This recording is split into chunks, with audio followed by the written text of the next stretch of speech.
Who are these people? Awesome thumbnail that Big Mad Crab made. Again, shout out to Big Mad Crab for the thumbnail. And I'm going to switch the screen over and we'll go back to our main. Let me blow this up a little bit. This is from our friends over at Popular Resistance. And they are also an aggregator of independent news and uncorrupted news and unfiltered news. And they found one on a website called Moon of Alabama. That's an excellent war reporting site, and they've actually been kind of piping through and feeding Moon of Alabama as well as a host of different content creators. And we like to share Popular Resistance. They also have their own original writers, kind of like what we do. They also have their own podcast called Clearing the Fog with Dr. Margaret Flowers. So shout out to Popular Resistance. They're a big part of what Independent Left News does. And they're talking about what's happening in Ukraine right now. And they are one of the better analysts when it comes to what's happening during the actual war and looking at where the military situation is closing in. Again, I am not a military expert. I'll be the first one to admit that. But I rely on people like this. And again, this was from March 31st. So this is already a few days old. And you've got a Scott Ritter chat with Vladimir Kozin talking about the INF Treaty and what its demise means, as well as what the second phase is. And again, this map defined of the situation in Ukraine is provided by the French Ministry of Defense, which is interesting. Where has Russia advanced? Right. Okay. Where are the principal explosions and fight? Where is the fighting? Where are the fronts? Where who's on the offensive? Okay, it comes with short notes about the numbered theaters, which is really detailed, pretty wild.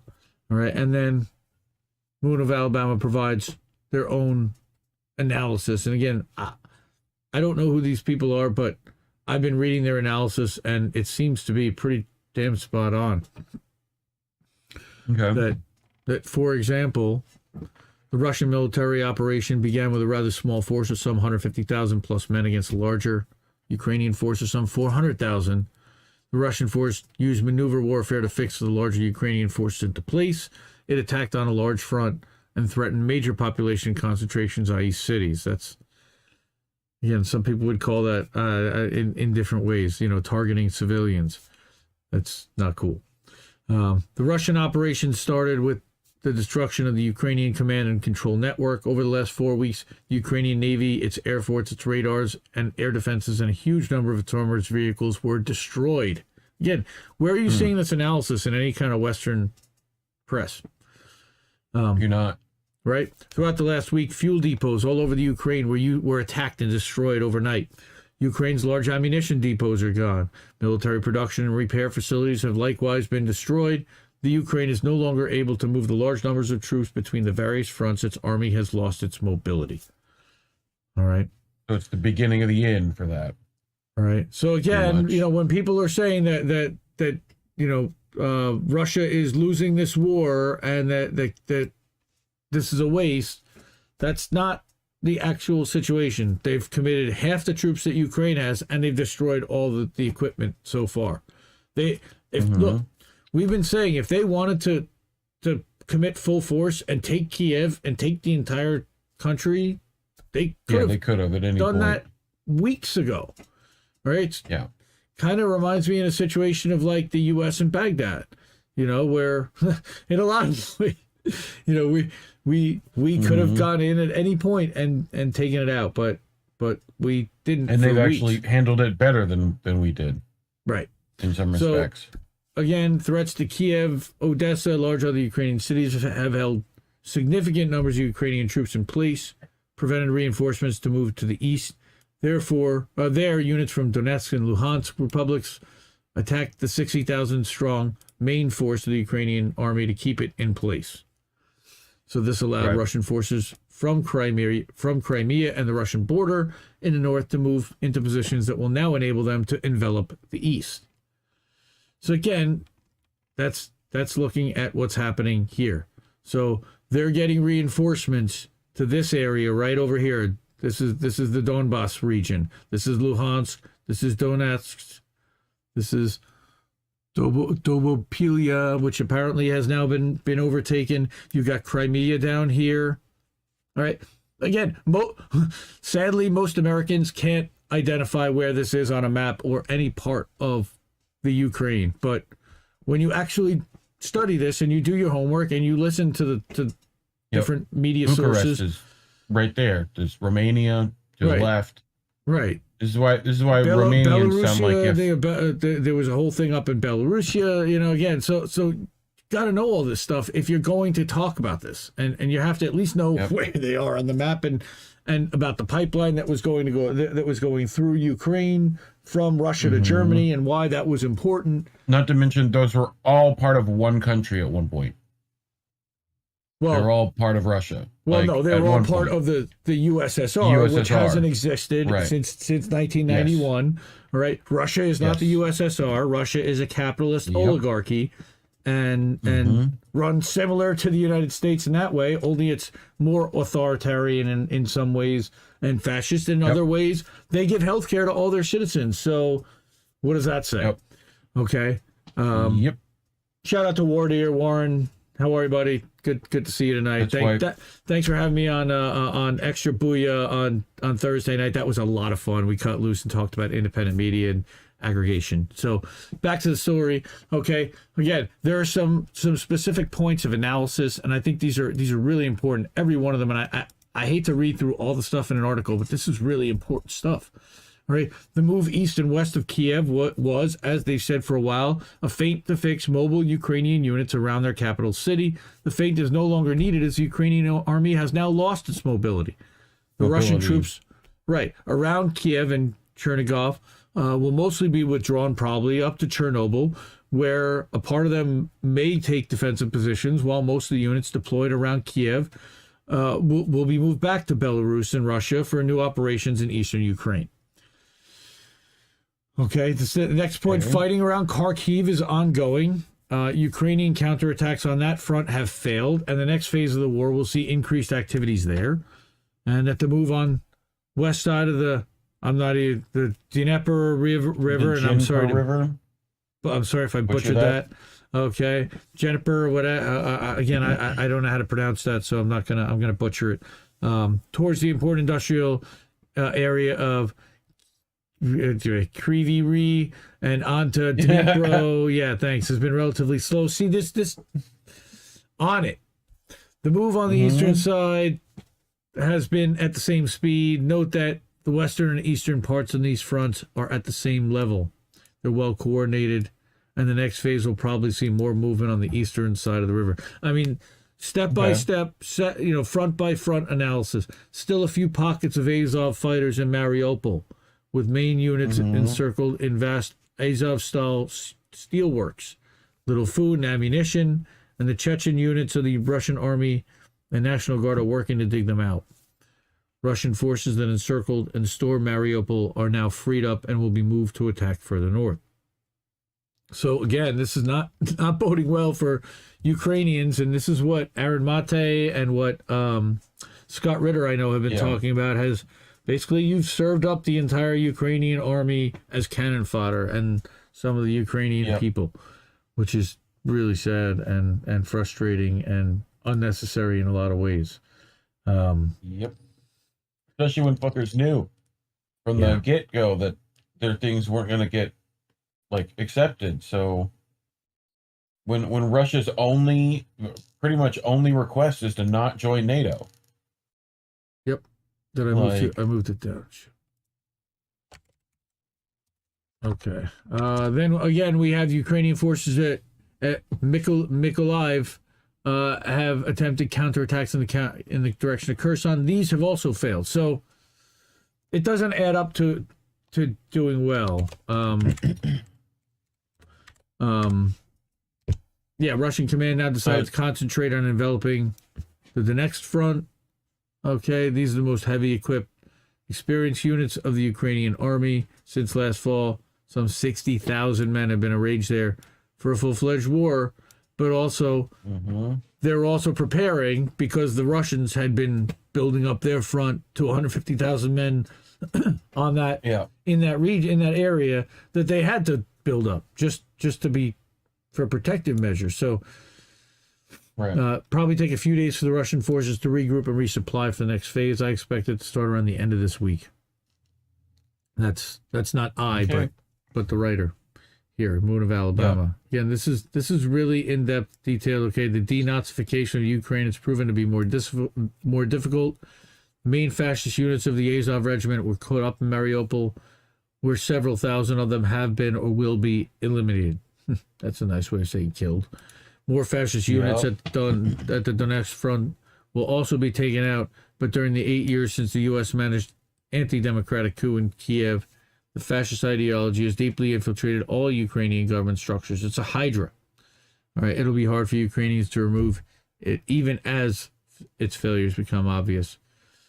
In a lot of ways, it kind of feels like what's going on within the Democratic and Republican Party. Like, no matter what, you're going to have corporate infiltration until you pass laws that say that they can't do that anymore. All right, and again, this is from the Saker.is, an article about the infiltration and some of the Donbass commanders and people who are Azov Battalion and Nazis. Not neo-Nazis, actual Nazis. I hope I don't close everything right here. Nope, thank goodness. Ooh, all right, breathe. Again, anything beyond that depends on the willingness of the U.S. proxy government in Kiev to submit to Russia's demands, which doesn't look like they're doing so far. Russia can leave it at that or continue to mow the grass until none is left, unfortunately. And again, we don't want to see war. We are anti-war. We are not pro-Russia. We don't want to see fighting or anybody being killed, and this is unnecessary provocation on the U.S.'s part. Who are these people? Here we go. Ukraine, what's going on? Wrong assumptions, wrong conclusions, and a lot of dead soldiers. Gross. Ew. Oh, again, we are anti-war. We're definitely anti-war here. We don't want to see anybody dying, and we think that a lot of this stuff is unnecessary because of all the things that they're going to talk about here. So, as the war in Ukraine passes the half-year mark, lots of media produce their conclusions about the beginning of the war. But when looked into detail, these are most superficial write-ups of what people assume Russia's plans are at the start of the war, and how those assumed plans fit with the presumed reality. And here's an example. The Washington Post has a long exclusive piece headlined, "The Petal for Kiev." Right? Ukrainian valor, Russian blunders combined to save the capital. And it first describes the immediate start of the war and then states a false assumption. All right? The question everyone faced at that moment, which is Ukrainian Interior Minister Montrasky said, how far can the enemy go with that enormous fist? All right. Reef, I'm getting feedback from you again. If the Russians could seize the seat of power in Ukraine, or at least cause the government to flee in panic, the defense of the country would quickly unravel, right? Moscow could install a puppet government. That was the Kremlin's plan, right? That's what the Washington Post is saying then. I don't know why the authors think they know what the Kremlin's plan was. I'm certain that the described one is not what Russia intended to strive for. A piece of Newsweek makes similar assertions. How Putin botched the Ukraine war and put Russia's military might at risk. Right, and here's what they say. This is out of Newsweek. Ukrainian defenders have indeed been ferociously determined, while Russian troops have had to contend with bad battlefield leaders, inferior weapons, and an unworkable supply chain. They've also been hobbled by Putin himself. He misread the world situation, and personally ordered a disastrous invasion, looking to overthrow the government in Kiev. All right. He directed a botched effort to take Donbass, depleting the Russian armed forces in the process. Of course, we all know. And they continue to say that Putin, like every other dictator we've known in the modern era, thinks he knows better, more than his own military and more than any experts. One senior intel who works on Russia and requested anonymity to speak frankly tells Newsweek. Of course, Newsweek. Okay. The February invasion was designed to overthrow Vladimir Zelensky and take over the entire country, and Russia deployed tens of thousands of troops in Belarus to Ukraine's north, threatening Kiev. Again, this is all coming out of Newsweek. This is not Moon of Alabama's analysis. They're going to debunk this in a moment. Okay? Given Russia's overwhelming numerical superiority, Putin expected the government in Kiev to fall in as little as 72 hours. There is no evidence that any of those assertions are true. At the beginning of the year, Russia faced a problem. In the larger picture, it had to prevent Ukraine's admission to NATO. Negotiations with the U.S. had failed to achieve that. In the immediate situation, Russia also had to prevent an immediate Ukrainian attack on the Donbas republics. Okay? There were several potential ways to achieve that, each which came with a different timelines, with a different timeline and price point. Yeah, it's definitely coming from your mic. At the beginning of war, it's not. Okay. Anyway, Putin made one remark to the Ukrainian military command to give up, to make the necessary concessions, and to remove the civil government should it not agree with that. But during the first days of the war, it became immediately clear that the Ukrainian military command did not want or did not dare to do that. This military coup would have been the cheapest and fastest solution for both Russia and Ukraine. Okay. The second option was to press the Ukrainian government into agreeing to Russia conditions to end the war, to remove the Ukrainian army from the Donbas, to accept Crimea as part of Russia, and to repudiate any NATO association plans. The move of Russian forces to around Kiev was designed to achieve that. Okay, it nearly reached that aim during talks held at the end of March in Turkey. As soon as the Ukraine seemed to agree to the Kremlin's conditions and to a potential summit, Russia ordered its troops to move back from the city. On March 29th, France 24 summarized its daily report collection with this, right? The Ukraine proposed adopting neutral status and a 15-year consultation period on the future of Russian-occupied Crimea, as long as a complete ceasefire with Russian forces is agreed, negotiators said at the conclusion of peace talks in Istanbul on Tuesday. Despite Russian vows to radically reduce military operations near Kiev and Chernihiv, Western officials urged caution. Of course they did. Kremlin's hope for a fast end to the conflict was disappointed when, a few days later, Zelensky suddenly refuted all the concessions the negotiators in Istanbul had made. This followed a phone call between the British Prime Minister Boris Johnson and Zelensky on April 2nd and Johnson's visit to Kiev on April 9th. A report in the Ukrainian Pravda described what happened, machine translation, that after the arrival of British Prime Minister Boris Johnson in Kiev, a possible meeting between Zelensky and Putin has become less likely. Two things happened, after which a member of the Ukrainian delegation had to openly admit that the meeting of the presidents was out of time. Okay. The first is the exposure of atrocities, rapes, murders, massacres, robbery, indiscriminate bombing, hundreds and thousands of other war crimes committed by Russian troops in the temporarily occupied Ukrainian territories. The second obstacle to agreements with the Russians arrived in Kiev on April 9th, meaning Boris Johnson. So details. According to Ukrainian parliament sources close to Zelensky, British Prime Minister Boris Johnson, who appeared in the capital almost without warning, brought two simple messages. The first is that Putin's a war criminal, he needs to be squeezed and not negotiated with. And second, if Ukraine is ready to sign any agreements on guarantees with him, then they are not. This position of Johnson testified the collective West, which back in February offered Zelensky to surrender and run away, now felt that Putin was actually not as all omnipotent as he was imagined, and that right now there was a chance to squeeze him. 3 days after Johnson left the UK, Putin went public and said talks with Ukraine have reached an impasse. The West, right, in form of Joe Biden's messenger, Boris Johnson, told Zelensky, first in a phone call, then in person, that he would be on his own if he should sign a ceasefire agreement that made any concessions to Russia. Basically putting, right? But that totally puts Zelensky right in the middle. right? Russia's initiative to achieve fast concessions and its motive to keep troops around Kiev had failed because the West did not agree to it, right? Again, it wanted a long war to drag Russia down.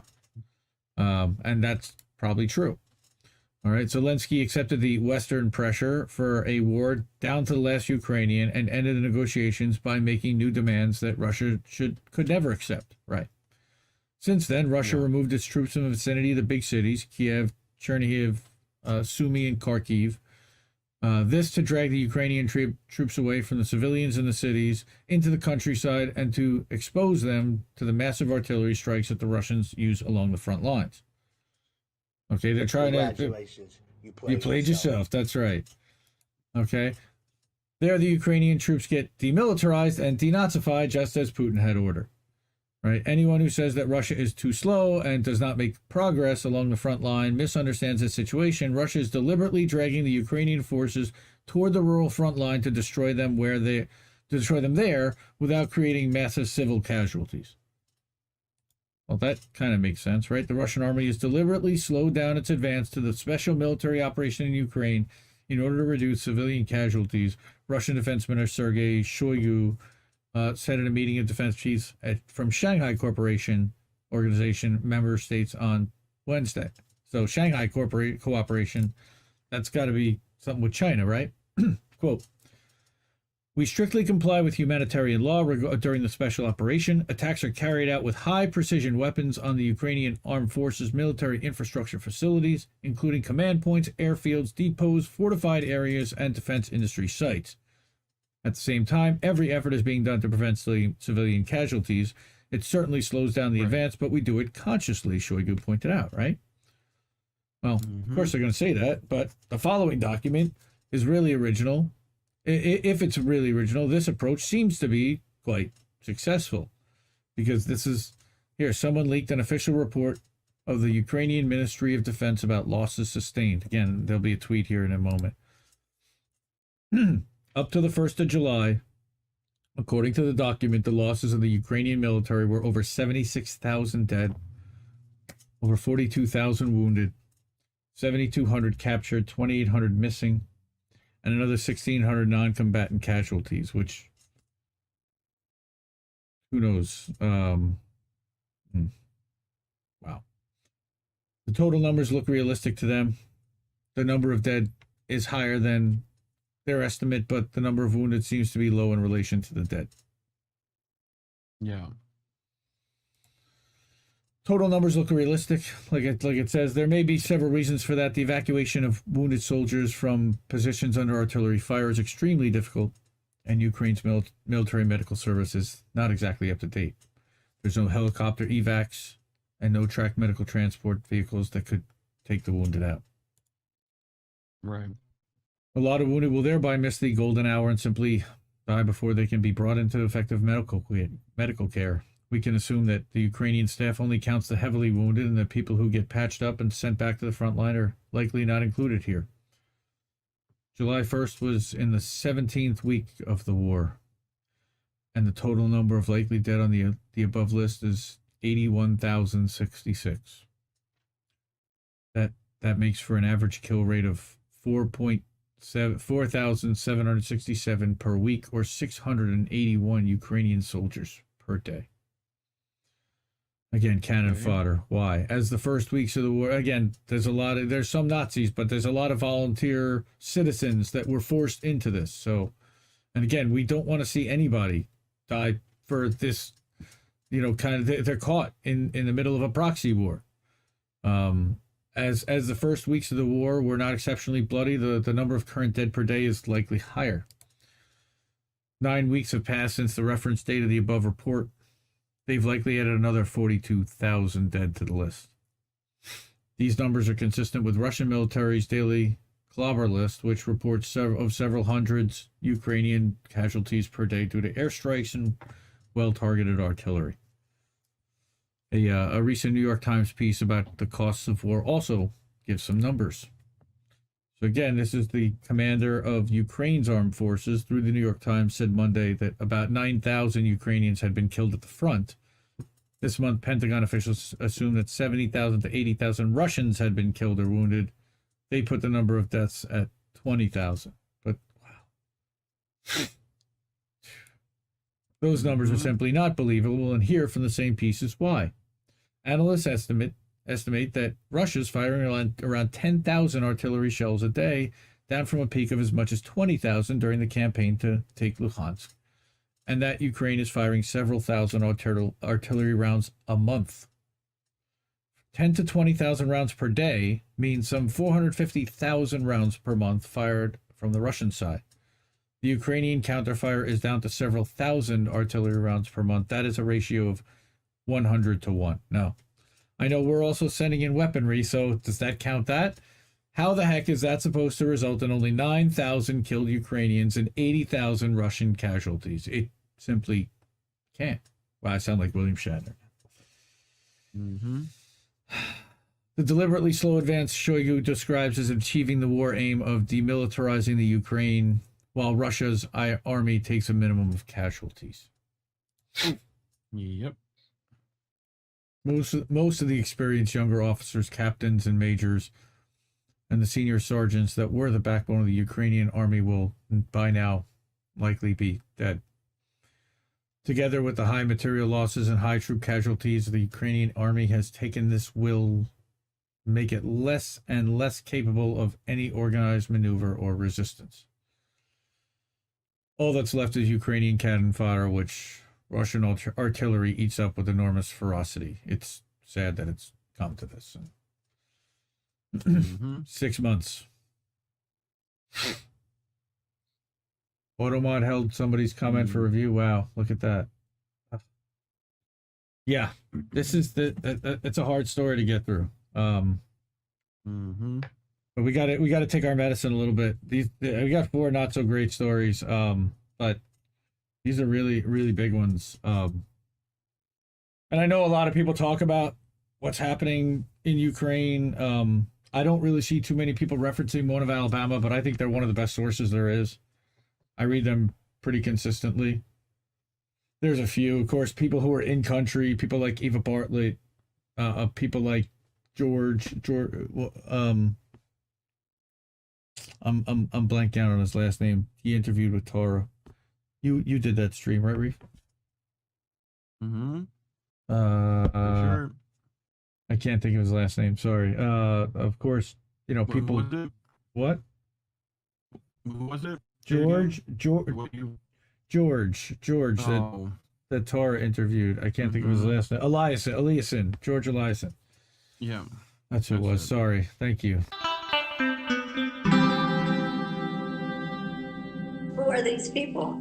This is from our friend overseas, Eva Bartlett. The West is silent as Ukraine targets civilians in Donetsk using banned petal mines. What?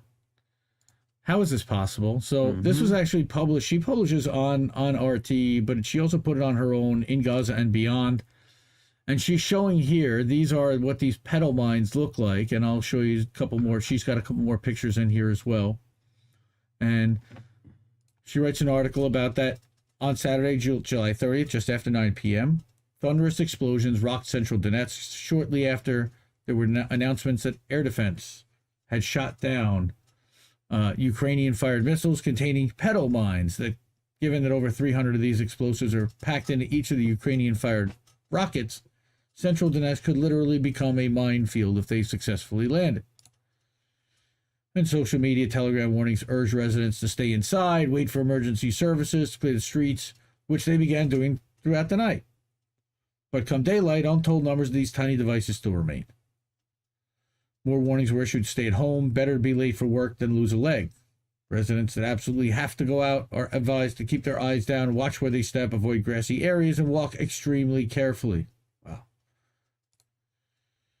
Okay, and here she's showing just some of the pictures of spots that were identified and several groups of mines.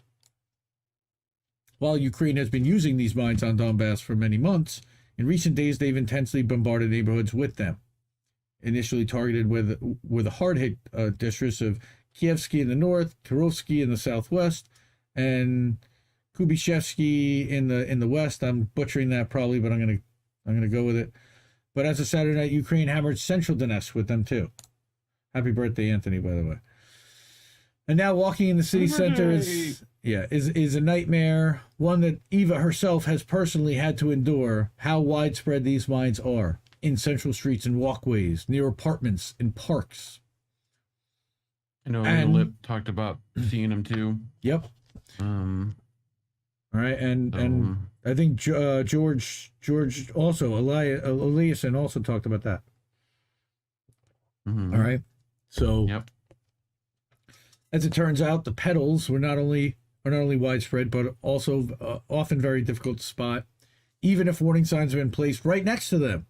Their small shape, dull color blends in with surroundings, and if you aren't actively looking at the spot you're in, you could easily miss them.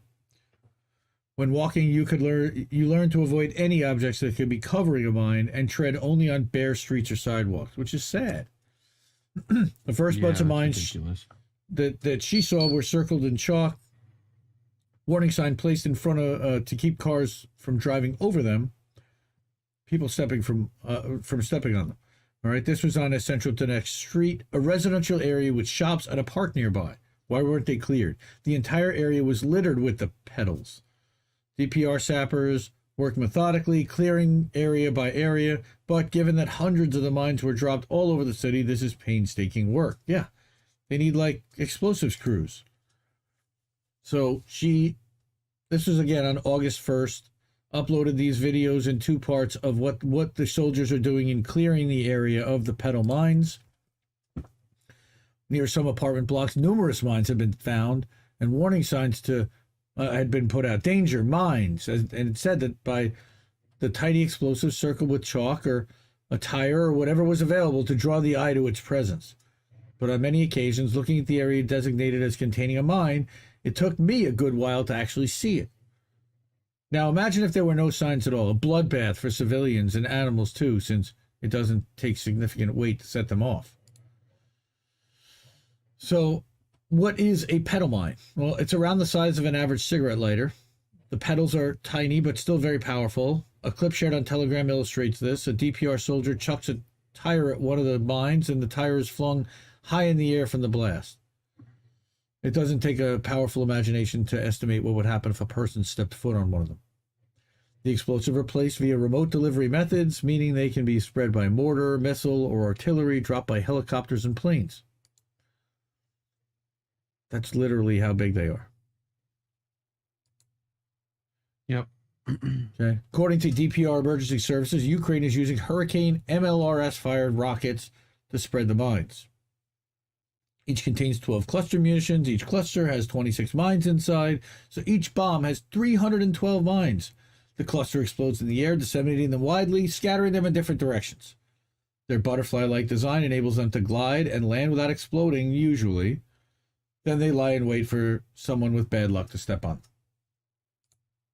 Some of these anti-personnel mines have a self-destruct timer. Others, including the ones Ukraine is firing, have a years-long shelf life.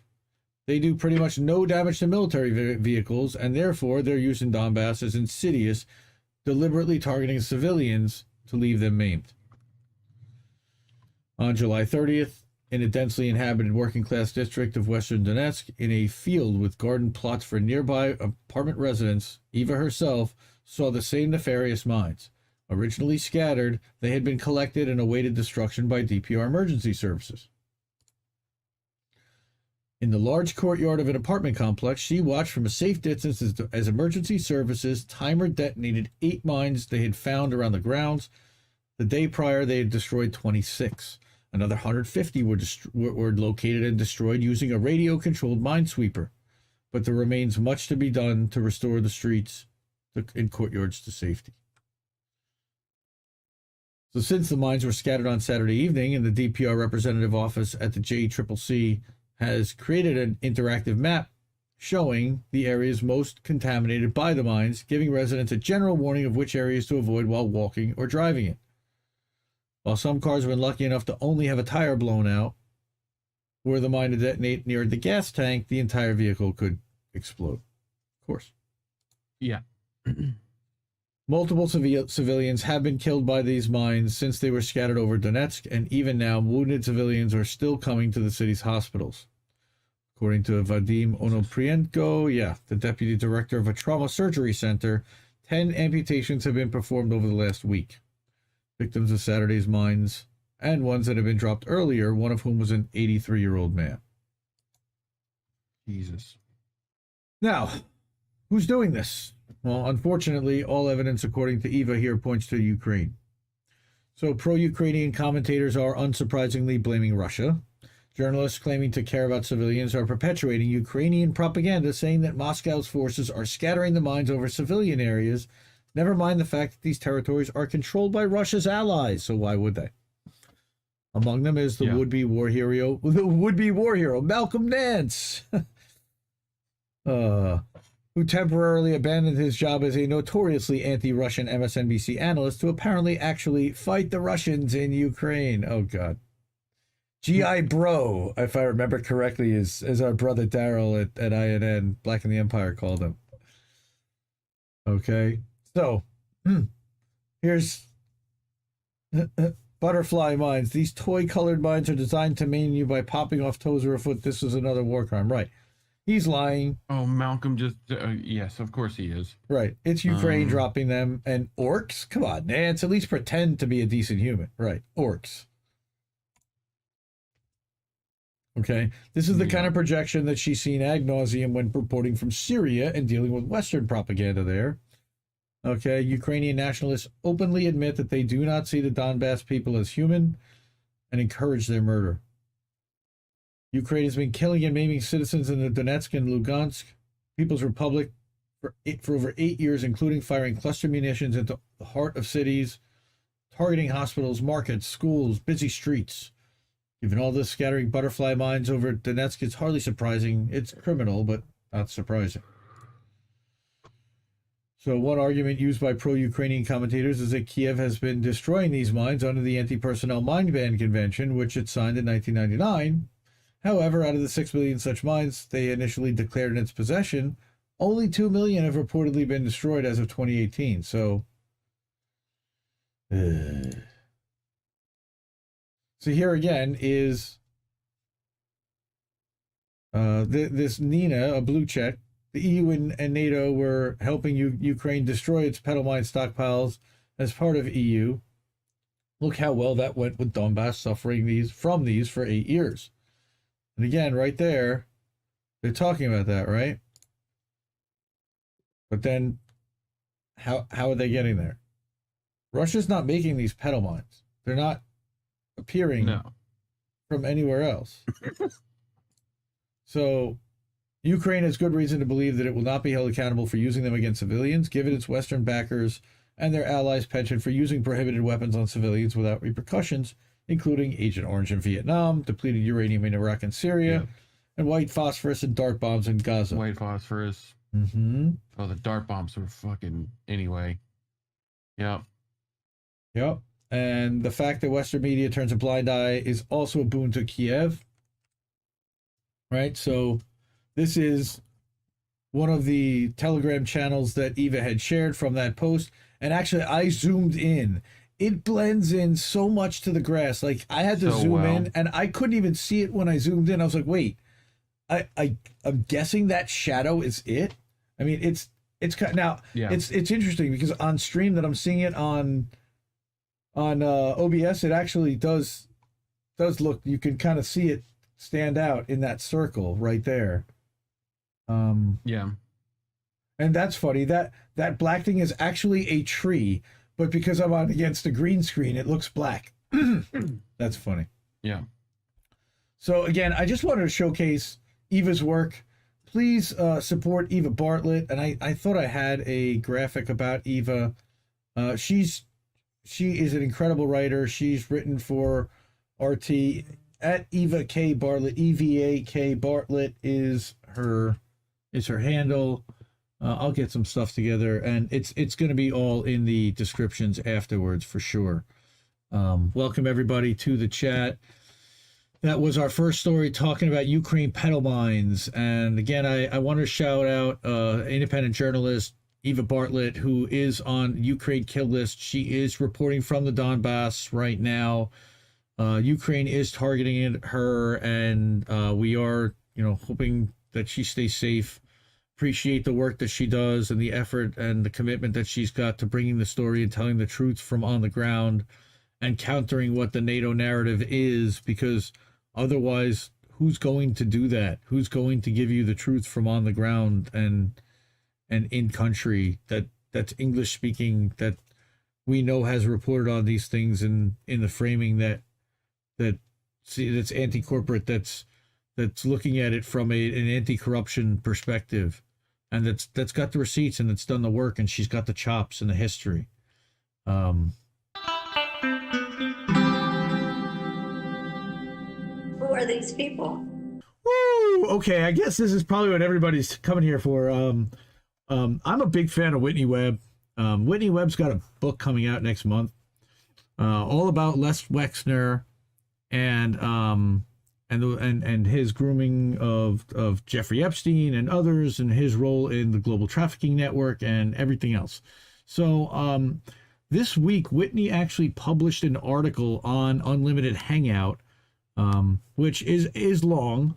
It's an excerpt from the book, and I wanted to go through it. I want to go through half of it tonight because it is long. It's going to take me probably about 10 to 15 minutes just to get through that half, and then we'll cover the other half next week. I thought that would be good as an intro, and maybe one of these days the lovely, wonderful, incredible Whitney Webb would grace us with her presence, interview, and a conversation somewhere in INN, Indie Left, Friends of, how did we miss that, something, somewhere. That would be like beyond amazing. We love and adore and admire her work, and please go support Unlimited Hangout. Go support Whitney's work.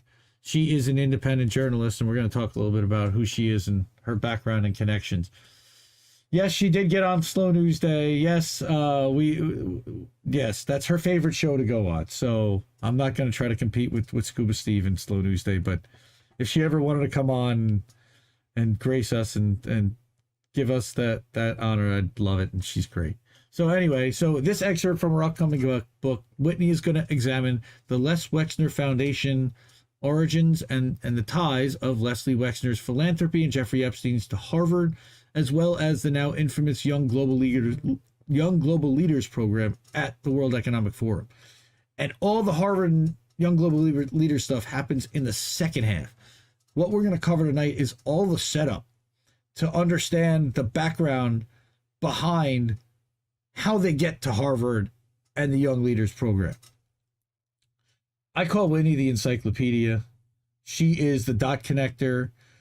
She knows who went to school with this guy and who's in this one's circle and who's on this one's board and who funded this and who dated that. And then she's involved in the traffic again. So she's involved in knowing this. So again, the following is an adapted excerpt from Whitney's upcoming book, One Nation Under Blackmail, which examines the network behind Jeffrey Epstein and traces it back to the merging of American organized crime and intel beginning in the early 1940s. In this excerpt, Whitney examines the Wexner Foundation's origins and the ties of Wexner, again, you saw what that was. That was the same thing. And you can order the book. It can be pre-ordered. Crab already did. A bunch of us already have. So this is the origins. It's hard to know exactly when the Wexner Foundation was originally created. The official website for the foundation states clearly in one section that the foundation was first set up in 1983 alongside the Wexner Heritage Foundation. However, the 2001 obituary of his mother, Bella, states that she and her son created the foundation together in 1973. Regardless of the exact year, Wexner's mother, Bella, became the secretary of the foundation, just as she had with his company, The Limited, which Wexner wanted people to refer to as joint philanthropy. Now, before we get to any of all of this, and it's funny, Les Wexner, The Limited, also, I believe, Victoria's Secret. The story, The Social Network, the movie The Social Network, Justin Timberlake tells a story about a guy who buys Victoria's Secret, the brand, from a guy who ends up jumping off the Golden Gate Bridge. And the guy who bought Victoria's Secret was Les Wexner from the Limited Brands that turned it into a multi-billion-dollar business and, whatever. Right. Pretty interesting stuff. Fascinating. All right, so Full documentary on that now, right? I'm sure there Something is. like that. Yes. Foundation's website states that the original purpose of the Wexner Foundation was to assist, quote, emerging professional Jewish leaders in North America and mid-career public officials in Israel. Jeez, I could have been involved with that, theoretically. I'm not. Per the website, Wexner's main philanthropic endeavors were created after Wexner reached the conclusion that what the Jewish people needed most at that moment was stronger leadership. As a result, Wexner sought to focus his foundation's attention chiefly on the development of leaders. And as a consequence of this, Wexner's programs have molded the minds and opinions of prominent North American as well as Israeli Jewish leaders who went on to work at the top levels of finance, government, and even intel. One of the Wexner Foundation's original advisors, and perhaps one of the most important, was Robert Hiller, who had previously been an executive vice president of the Council of Jewish Federations and Welfare Funds. Robert I. Hiller was described in the article The Baltimore Sun as a nonprofit leader who helped develop community fundraising strategies and was active in the Soviet Jewry movement. Now, again, I'm almost 50. I remember when I was about 10, 11, 12, 13 years old, there was a big effort in the Jewish community to acknowledge and to dedicate ceremonies to the Jews in the Soviet Union who were not allowed to practice because of communism. There was a big movement about that, and talking about how communism there had alienated Judaism as a religion. So as well as being known as a community development leader, Hiller was also an executive with the community chest of Metropolitan Detroit in 1948. In that position, Hiller helped bring together corporations such as GM to create social service groups under an umbrella organization, which is a precursor to collective fundraising efforts today. It's bundlers. In 1950, he became the associate director of the Jewish Community Federation of Cleveland, and 6 years later, he also joined the UJF of Pittsburgh. He'd spent another 9 years in that position before his move to Baltimore. Again, why is all of this relevant? Well, here's why. Because in his autobiography, he wrote about his extensive dealings with various Israeli heads of states, saying, I had pictures with every Israeli prime minister from David Ben-Gurion to Menachem Begin. I would have had many more with Begin, but because he was the current prime minister, my favorite picture, however, it was to be hung, was taken in D.C. at a gala party where Marianne and I were with the ambassador Yitzhak Rabin and his wife Leah. Okay, Hiller was extremely Israeli name. Well, you know, Yeah. it helps. It helps. You have the affliction for it. It helps. It helps to be a member at some point. At least an extended member. Hiller was extremely proactive when it came to seating suitable, high-ranking candidates for appropriate positions in Jewish community organizations, a task that the Wexner Foundation would later reproduce on a grand scale via its various fellowship programs and subsequently apply to the world's businesses and government. One example of this matchmaking was the appointment of Larry Moses as assistant to Rabbi Maurice Corson. Now, this Maurice Corson, you're going to learn about him. Corson is credited with having co-founding the Wexner Foundation with Leslie Wexner in 1983 per the foundation's website, and he served as its first president. After he left that post, Moses stepped in to serve as the foundation's president. So his assistant then steps in and becomes his successor. All right, this is Corson and Wexner in an undated photo, but this is clearly in the 80s. Hiller wrote in his autobiography that he had personally enticed Moses to become Rabbi Corson's assistant, and this later resulted in Larry Moses becoming the executive vice president of the Wexner Foundation. When Hiller was just 33 years old, he was presented with an opportunity to become a member of the Big 16, which was classed as an informal grouping of the 16 largest communities in North America, headed by prominent Jewish executive members. One of the people who Hiller connected with the Wexner Foundation was originally meant to lead the Big 16 Foundation, Fern Kettleman. Kettleman declined this prestigious leadership role in order to join Larry Moses, where he became assistant at the Wexner Foundation. It's all very incestuous, I have to say. Hiller, when revisiting Game of Thrones. Yeah, kinda. Hiller, when revisiting his life, would state, one of the most stimulating relationships I had with the Wexner Foundation of Columbus, Ohio, and New York City. Rabbi Maurice Corson was the foundation president. My relationship with him started in Baltimore where he had been a new rabbi for one of the city's largest conservative synagogues. He came from Philadelphia with an interesting background and credentials. And that's, again, coming from Hiller's. So it's linking all these guys together in all these cities. Okay, Hiller goes on to write that he, however, seemed bored and uneasy with the routine of being a synagogue rabbi. When he and the congregation decided to part company, I assisted in getting him an executive position with the United Israel Appeal of Canada. He did so well that he was recruited to return to the USA in an executive position with International B'nai B'rith.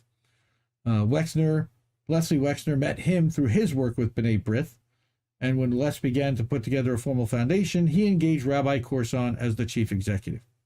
Right? B'nai B'rith, okay, according to Whitney here, is a Jewish fraternal organization that was founded in the 19th century and is modeled as a secret society, leading some to compare the group to the Freemasons. I don't know how secret they are. I don't know. I know that I saw stuff around my house when I was a kid, like letters and stuff that had that name on there, but I have no idea what it was linked to or tied to or anything. All right. Hiller went on to assist Corson in the initial stages of setting up the Wexner Foundation when they put together a distinguished advisory group with the group meeting in Columbus, Ohio, and New York City. Hiller describes assisting Corson in creating the foundation, which Hiller called, quote, an unusual foundation with its own agenda and programming. So after several years of service to the Wexner Foundation, Hiller retired from his consultancy role and was replaced by Philip Bernstein, who's the former executive of the Council for Jewish Federations and Welfare Funds, the CJF. Again, one that we had talked about before. This is all people coming, successors from these organizations are continuing and following in the work. Now, it makes sense to examine Rabbi Maurice Corson himself. Here we go. Corson was a prominent Jewish educator who, as previously mentioned, already had associations with various Jewish welfare organizations prior to serving as co-founder and then president of the Wexner Foundation. Corson had been ordained as a rabbi in 1960 through the Jewish Theological Seminary, after previously studying at the University of Cincinnati, where he graduated in 1955.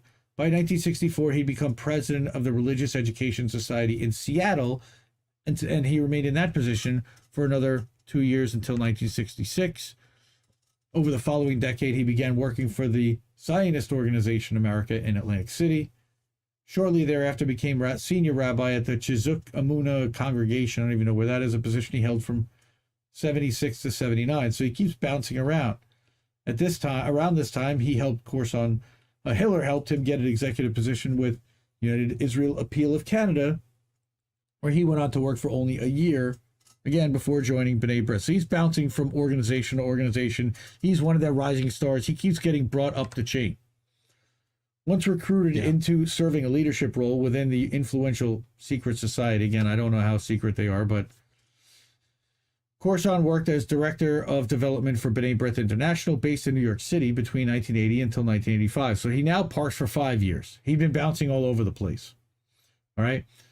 During this very period, the board of overseers of B'nai B'rith included Edmund Safra, who's a notorious banker with close ties to Robert Maxwell and later Jeffrey Epstein. Those are pretty big names.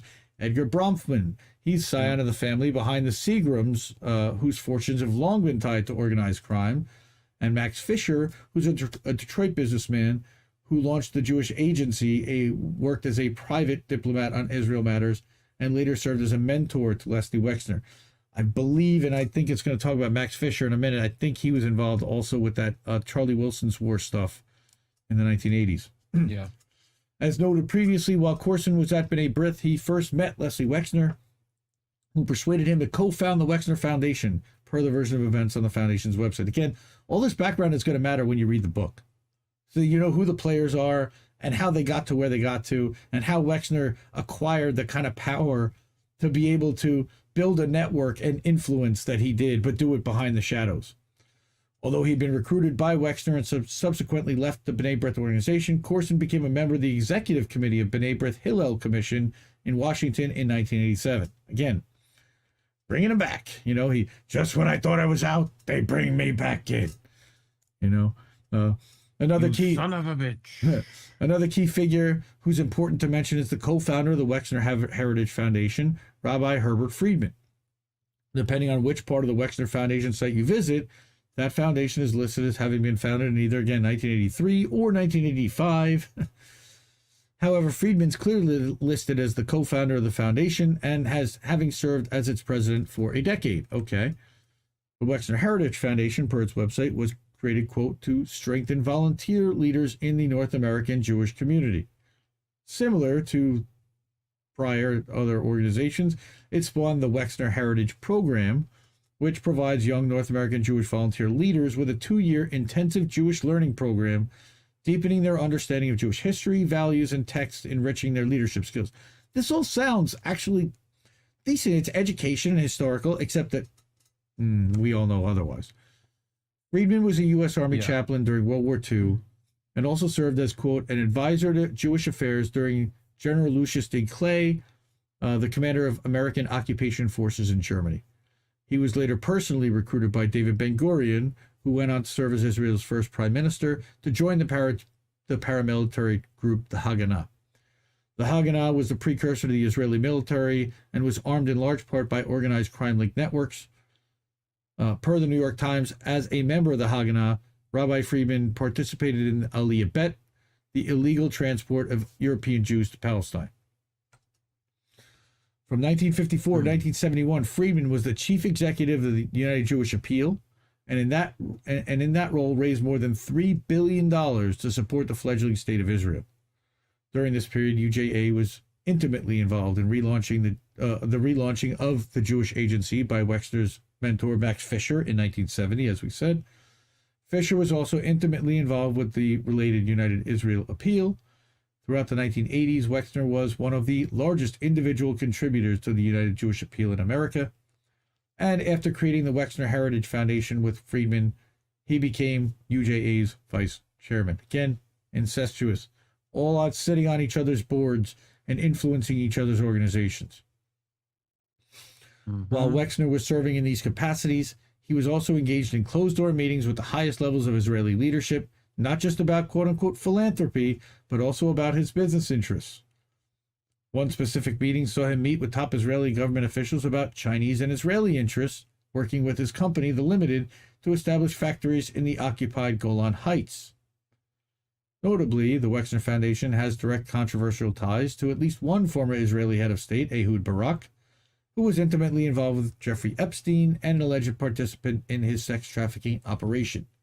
As reported by Israel Today in 2019, quote, Barak's ties to the Wexner Foundation became an issue only after right-wing journalist Erel Segal called last October to investigate the $2.3 million research grant Barak received from the Wexner Foundation, which has in turn for years been the beneficiary of Epstein's financial contributions. According to Segal, the grant under question was given to Barak in 2004 to 2006 when he held no public position. Barak insists he had no authority to disclose details about this grant. Only the Wexner Foundation can if they so choose. And they, of course, choose silence. So we talk again about developing leaders. Set up simultaneously alongside the Wexner Foundation, Wexner's Heritage Program, the WHP, planned to connect American Jews with the ever-expanding nation-state of Israel. The program was created so as to expand, quote, again, it's very flowery language, expand the vision of Jewish volunteer leaders, deepen their Jewish knowledge and confidence, and inspire them to exercise transformative leadership in the Jewish community. Again, remember, all these guys are post-Holocaust, post-World War II, children of Holocaust survivors and grandchildren of Holocaust.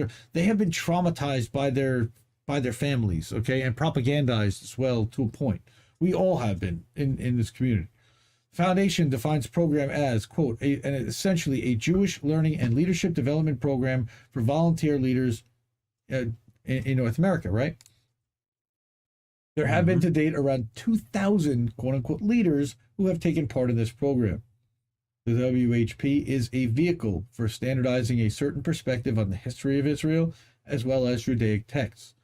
The 2-year program is made up of 36 evening seminars, which occur bi-monthly for 4-hour periods, as well as 3 short-term and out-of-town summer institutes hosted in either the U.S. or Israel.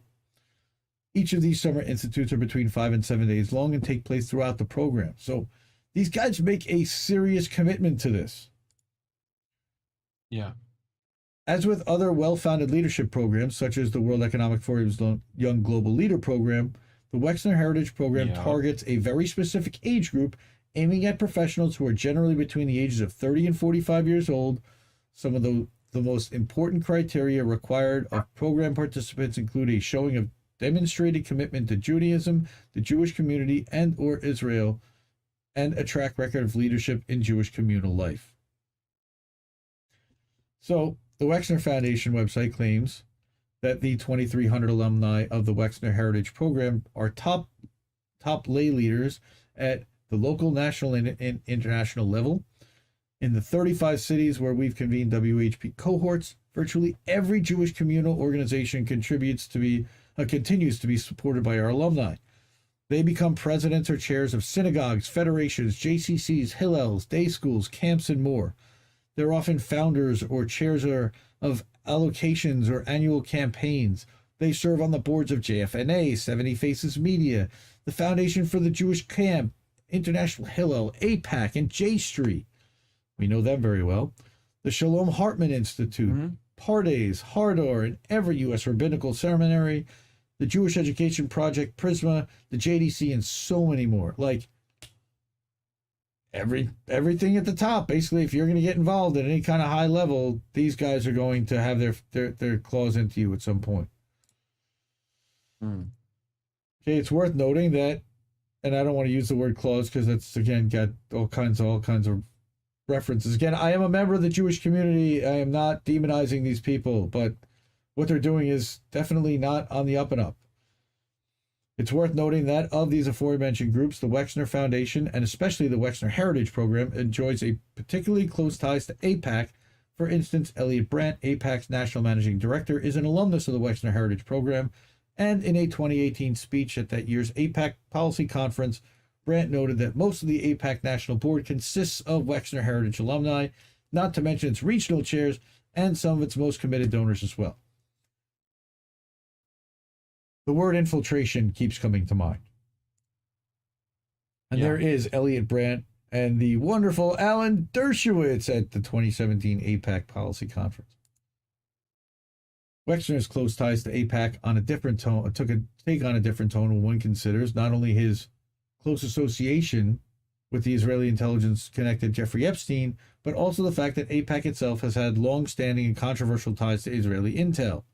For instance, APAC was at the center of an Israeli espionage scandal in the U.S. in the mid-1980s, as well as again in 2004, when high-ranking Pentagon analyst was caught passing highly classified information over to Israel's government via top officials at APAC. I believe his name is Jonathan Pollard, if I remember correctly. Despite extensive evidence, particularly in the latter case, APAC avoided charges. As journalist Grant Smith at the time noted, the Department of Justice's chief prosecutor on the APAC espionage case, Paul McNulty, was suddenly and inexplicably promoted within the DOJ after he backed off on criminally indicting APAC as a corporation. The charges against specific APAC officials involved were also mysteriously dropped. How about that? Yep.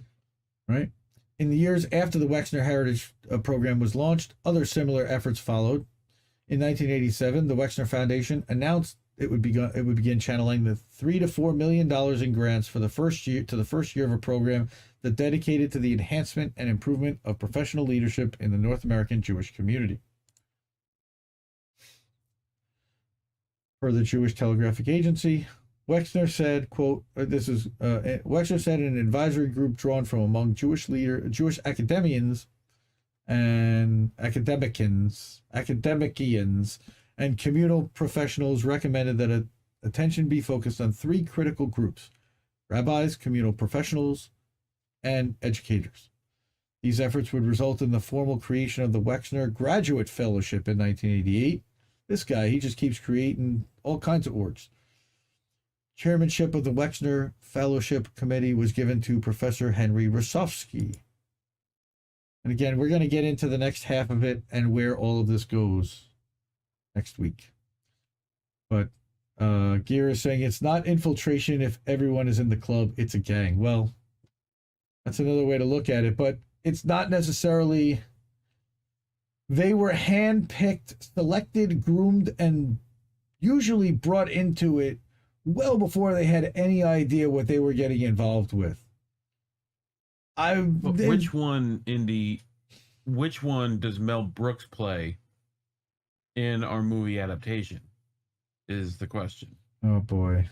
You know? Yeah. The Bong Father sequel. Yes. Yes. Yeah. So Jerry plays Jeffrey. Is that what happens? Goodness. No. Oh yeah. You can gray his hair out. I feel like it writes itself. It kind of does. Mm-hmm. This is the queen. Yep. This is the queen. We revere. We love Whitney. Julie Louis Dreyfus to be Jolazane. No. Whitney Webb again has been a professional writer, researcher, and journalist since 2016. She's written for several websites. She was a staff writer at Mid-Press News, senior investigative reporter there. She currently writes for the Last American Vagabond, and her website is Unlimited Hangout. She also is on Rockfin on the Unlimited Hangout channel. If you are a premium member, you do get access to her podcast 1 week early, and she's just a badass and an absolute encyclopedia. Love that woman to pieces. And she actually has answered a DM of mine once or twice here or there, so I just feel honored that she even acknowledged that I'm out there, because I know there's tons of people that are coming at her for interviews and questions and everything, and protect this woman at all costs is all I'm saying. So that was, yeah. We're 45 in. Yeah, that's what I figured. We're pretty far in. I still got 3 stories to go, but they're shorter stories. Let's see. I'll bet there was a lot of activity in the chat on that one. Yeah, not surprising. Who are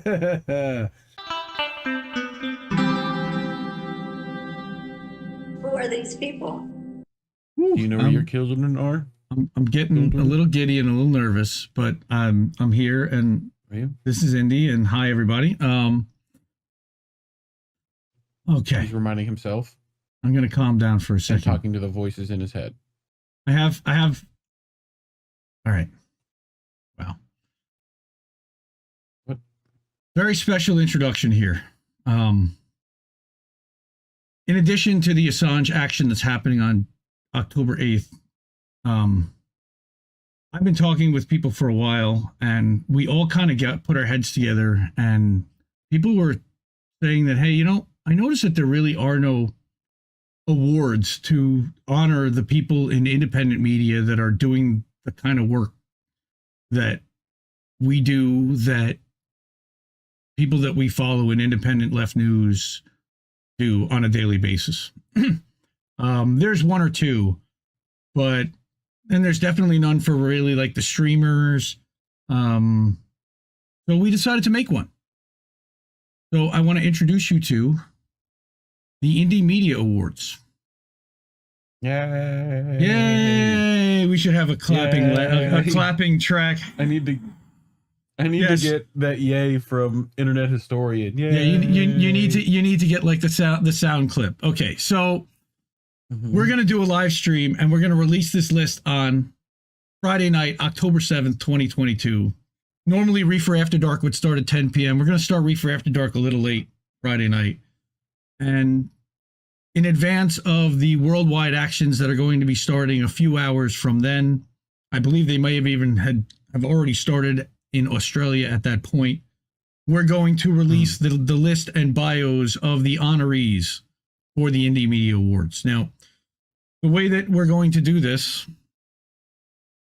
the Indie Media Awards are recognizing excellence in news, opinion, and investigative media, free from multi-billion-dollar corporate conglomerate, advertiser, and donor influence. Yeah.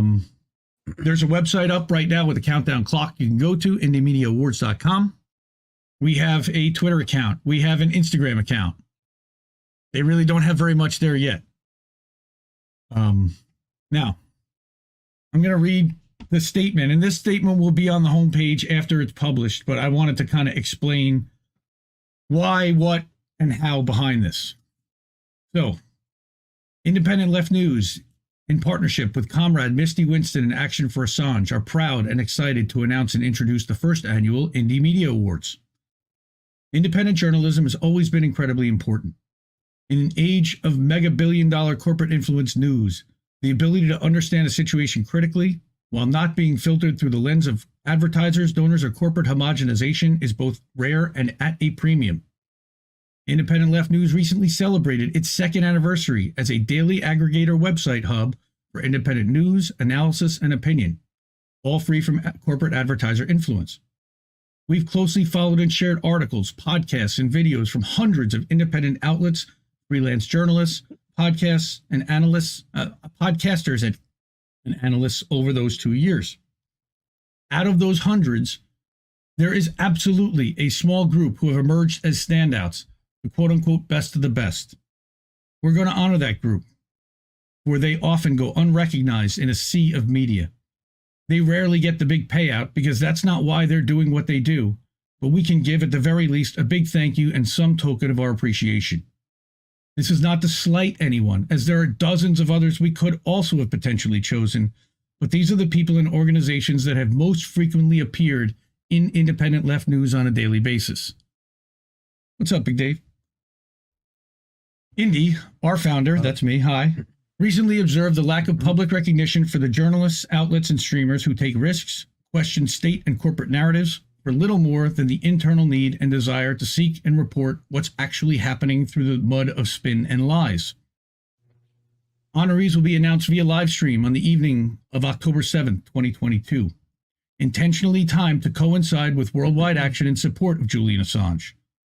In the USA, there's a major protest event scheduled to begin at noon Eastern Time in Washington, D.C. the next day, on October 8th, in front of the Justice Department, when an impressive speaker lineup comes together to stand in support of jailed publisher and journalist Julian Assange, publicly demonstrating the importance of his release from Belmarsh Prison and against his being charged under the Espionage Act.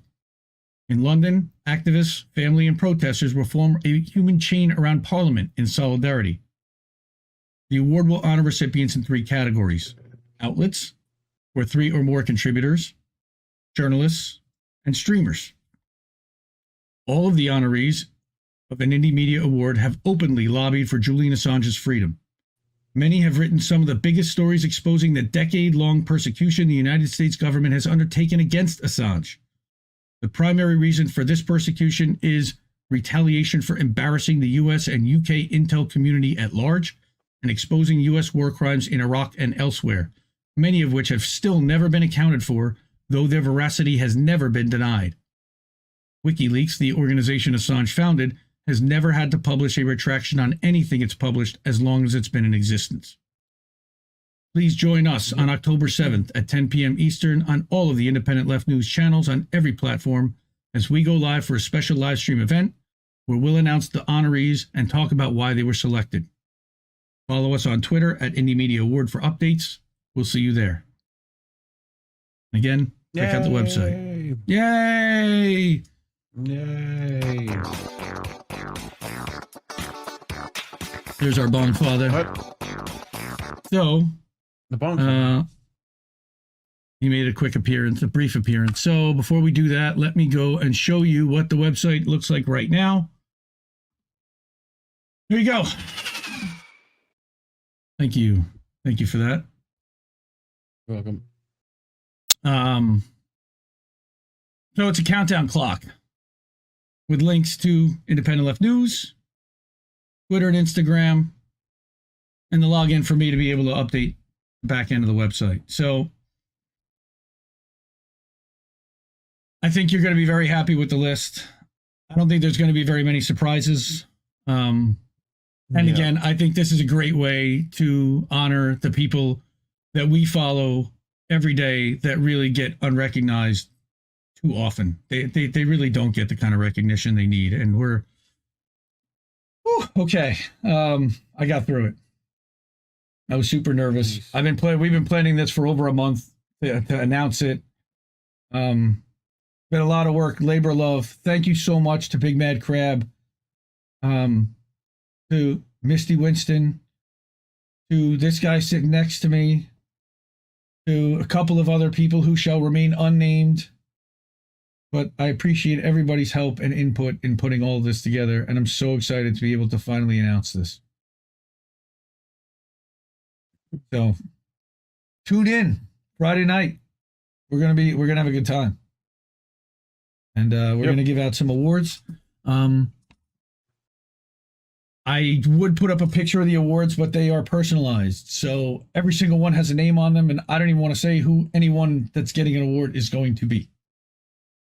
But stay tuned is all I can say. Stay tuned. So that's the Indie Media Awards, everyone. W. Who are these people? Usually. Well, I'll let you say their name because you like to say it, but on the Nordstream 2 thing, we have an Indie Media Award honoree writing a follow-up. Well, of course, we told you so, and that's about Nordstream and our confirmations that US and NATO were behind blowing up Nordstream, allegedly, right? But Moon of Alabama and Alabama as Reef is always there. How to you say it. That is how you say it, yes. So some small corrections to Seymour Hersh's new Nordstream revelations. And I love Moon of Alabama because while everybody's gushing over Cy Hersh, they're like, yeah, but at the same time, Cy Hersh is legendary investigative reporter who's revealed dozens of crimes. His latest piece, destruction of the Nord Stream pipelines in the Baltic Sea by U.S. government forces, released an enormous amount of methane, global warming gas, right? It destroyed Germany's gas lifeline with Russia. We know this, heavily damaged Germany's industry, ecological, economic terrorism by the U.S., of course, targeted at an ally, not just one ally, but actually all of the allies that are the owners of the pipeline. I think that they may even get to that, but if not, I can make that correction. Story is that his sources telling him is largely the same one that they had constructed from open sources on September 28th, the day after it was blown up. And here they are. But the story is, first of all, true. U.S. officials deny it means nothing. Actually, it's kind of confirmation that it is true. Previous revelations on domestic spying by CIA on My Lai massacre, Abu Ghraib, were also denied, but eventually were all proven to be true. Story about the pipelines makes complete sense. Unfortunately, there are some details for lack of access he gets wrong or they disagree with his assessment, which is that the story makes complete sense. Like I said, he writes that last June, the Navy divers were participating in Baltops 22, which planted the remotely triggered explosives that 3 months later destroyed 3 of the 4 Nord Stream pipelines. However, it's unlikely that the explosives were put out while the yearly Baltops exercise was still ongoing. Current Wikipedia entry about it even says, right, that they happened between the 5th and the 17th, but that you'll see which one. Okay, they had the usual mine hunting exercise was augmented this year with experimental mine hunting unmanned underwater vehicles and the collection of environmental data sets for target recognition algorithms in conjunction with the Naval Undersea Warfare Center and the Naval Information Warfare Center Pacific. The whole exercise only took about 12 days. A lot of nations took part. Submarines were involved. Russians were around watching what was happening. They also had submarines in the wider area, right? So they couldn't have really done it then. Mm-hmm. These are not good conditions to do a secret underwater work. It was much easier to do this later. Underwater work. When everyone had turned back to port. The U.S. ships, though, did not sail home. They stayed around, did some harbor visits, and eventually settled near the island of Bornholm. Keep that name in mind. A few miles away from where the pipelines from the pipelines where they started to do their work. And here is where the pipeline was hit. What's the name of the island? Bornholm? That would be Bornholm. And here's where the pipeline was hit. My. Yeah. There's where the leakage was, and then there was leakage there, so there were charges there. That was Nord Stream 2. This is Nord Stream 1. And there are 2 pipes for each one. So, how about that? So, 4 pipelines, 2 for 1, 2 for 2, like I said, are strong. Steel pipe itself has a wall of 4.1 centimeters. I mean, almost an inch and a half thick, coated with another 6 to 11 centimeters of steel reinforced concrete. Each section weighs 11 tons. Each section weighs 11 tons, which goes 24 to 25 tons after the concrete's applied. The pipelines are also buried in the sandy sea ground, not deep, but deep enough to prevent fishing equipment or anchors from damaging them. That makes perfect sense, right? Mm-hmm. In order to blow such pipelines, it takes a lot more than just putting a few pounds of C4 explosives on top of them. The pipelines had to first be dug out, most likely with pressurized water. Next, explosives had to be placed all around them, and then a trigger mechanism of some kind had to be deployed and fixed onto them. And then lastly, the explosive... Didn't we cover, we covered something that was it was internally exploded, right? Yes, and I don't remember where I've been looking for that article, and I think it was sometime in November. We covered one from spectator.au, but it didn't have that thing. But yes, it proved that it only it couldn't have come from internally. It had to come from externally. Okay. But the explosive laden section would have to be reburied in order to prevent detection or unforeseen entanglement with some external elements. All of this had to be done at least 4 times. If I planned the operation, I probably would have gone for a total of 8 explosive packages.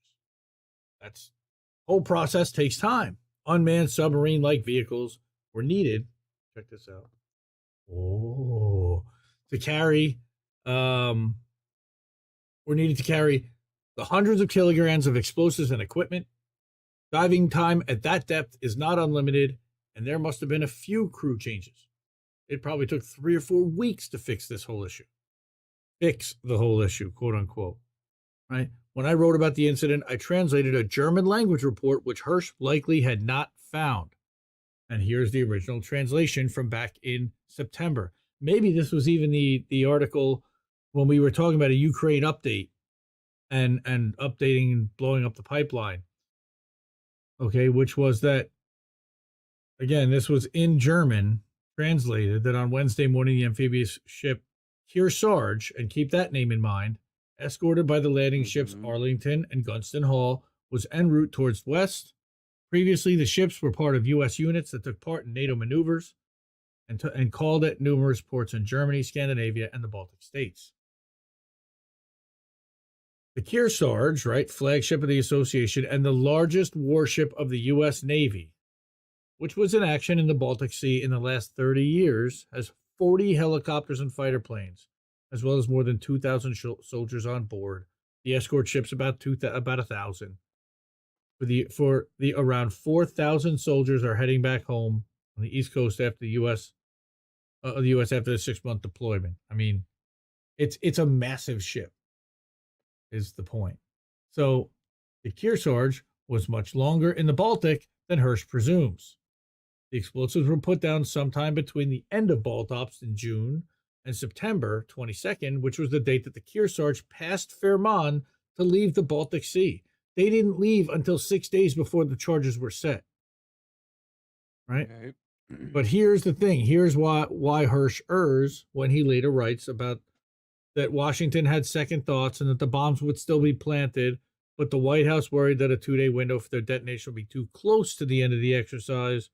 It'd be obvious that America had been involved. Again, it's only 6 days after these guys had left that the thing goes boom anyway.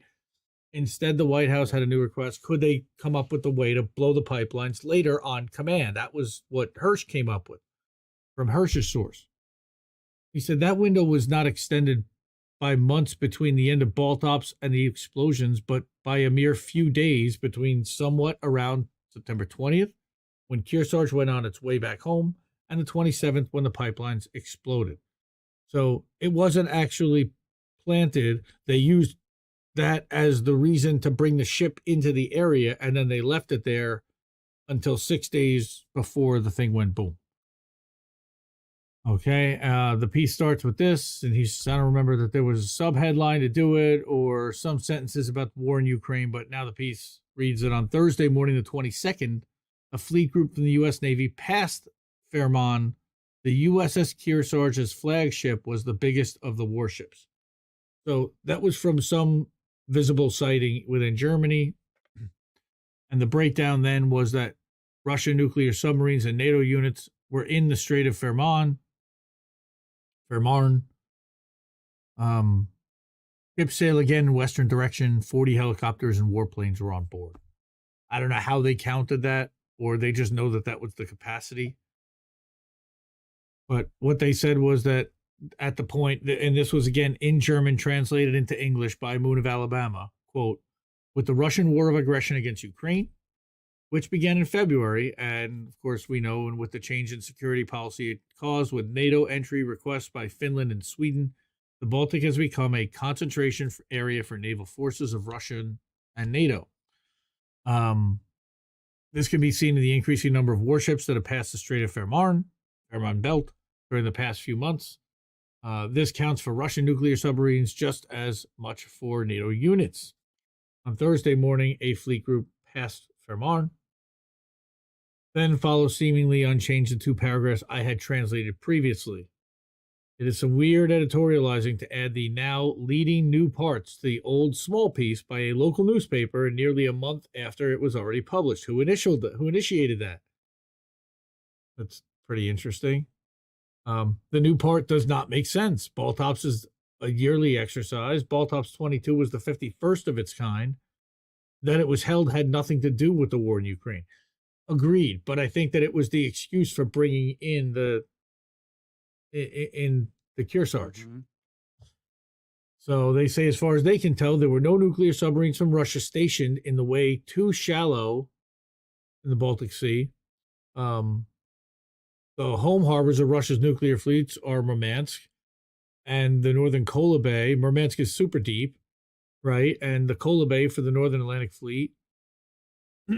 And I'm not even going to Rybachi nuclear submarine base on Kamchatka Peninsula for the Pacific Fleet. That's all the way out. Well, we would consider west, but to them, it's to the far east of their country. But it's on the side of the Pacific. It's above Japan. So when a Russian nuclear submarine passes Fairmont, it's most likely one from Murmansk that takes part in a Russian fleet parade in St. Petersburg. That's like a Baltops yearly event. But to use that for warmongering is rather stupid. So end of excursion. So there really wasn't a war. There probably wasn't a Russian submarine in the area, is what they're implicating. I'm like, I read that whole thing 3 times. Like, what the hell are they trying to say? Oh, okay. So what they're saying is that there was no reason for the Russians to actually be in the area. So the implication that they were is probably some kind of propaganda that's coming out of Hersh's source. What was of interest in the piece I translated was not only the time when U.S. ships left, but also the remark that Kearsarge was the largest ship of the U.S. Navy that was in action in the Baltic in the last 30 years. It was likely selected for this purpose. It has. And this is what I was asking you about the other day was, tell me about a well deck on a ship. So it's... Yep. Go ahead. Well, screw Google in the chat. Yeah, we launched hovercrafts out of them. Yep. So a well deck is essentially just an empty room of a ship that has a wall on that you can remove, and you can flood it with a particular amount of water. So it's like a dry dock on ship. So it's how you get like Amtraks out, landing craft, hovercraft. You know, it's like a moon pool with a wall removed. Right. And then sometimes there's a little floor. So like you do water training in there, so you don't have to be out in like the ocean. You can be like in the well deck. You know. Yeah. Um, Conventional landing craft can also float their way out of the beach. So, like you said, that they've got like one hatch that they can flood and open it up so that they can float their way out when they get into. Yeah, he said that you're quiet. You got to pull your mic closer, dude. Oh, it was it Discord? Turn me up in Discord. Oh, Because you probably have me real quiet. yeah, because you're loud always with your music and you know you're John Fogerty and your Zima and your what's the joke? I don't even remember what the hula hoops, John Fogerty and Zima. Come on, it's Ernest Borgnine and basketball. Anyway, well deck too young for this reference. Basketball. Usually, the Kearsarge would be a too big missile target to be in the Baltic Sea, but the well deck comes in handy when one wants to test new underwater equipment or put explosives around pipelines. Both things come in handy. So, in support of ball tops, Sixth Fleet partnered with Navy Research Warfare, and this is why they brought it in, was because of this underwater equipment, quote unquote, underwater equipment. Right. And again, where did they say that the experimentation was? So that's going to be, you're writing the next Austin Powers movie? Yes. Underwater equipment. Yeah. But they even announced it right here. Experimentation was conducted off the coast of Bornholm, Denmark, with participants from Naval Information Warfare Center Pacific, Naval Undersea Warfare Center Newport, and Mine Warfare Center Readiness and Effectiveness Measuring, all under the direction of the U.S. 6th Fleet Task Force 68. Frogs. Basically, why is frogs. It not 69? Frogmen. Bornholm is, of course, where the pipelines went. So, to them, the one new surprising item in the Hersh piece is the involvement of the Norwegian forces to trigger the explosions by sonar buoy signals from a P-8 Navy surveillance plane. I would have bet on Swedish, British, or Polish involvement, but Norway makes even more sense as it will profit from the Nordstream destruction, which is was that accurate. Graz over there? I forget their name. Okay, I don't know. Norwegian Special Forces. Oh, yeah. Larry Johnson, who's an old friend of Cy Hersh, has found a video by someone who tracked a Norwegian P-8 flying in the pipeline area shortly before the explosion. So that kind of aligns too. Unfortunately for Norway, though it's on its own, now increased gas in exports also depend on pipelines, of course. So on the day of the Nord Stream explosions, Denmark and Poland inaugurated a new pipeline that brings Norwegian gas to Poland. How about that? Russia certainly has no means. So we blew up the dead fish pipe. What? So Russia certainly has the means to do to Norwegian pipelines what the U.S. and Norway have done to Nord Stream. So another small quip was that Sweden had applied for NATO membership, right, and had demonstrated its great skill in managing underwater sound management, sensor systems, tracked Russian submarines, and that would occasionally show up in the remote waters of the Swedish archipelago, I like that word, and be forced to the surface. Except most of the Russian subs detected were never there.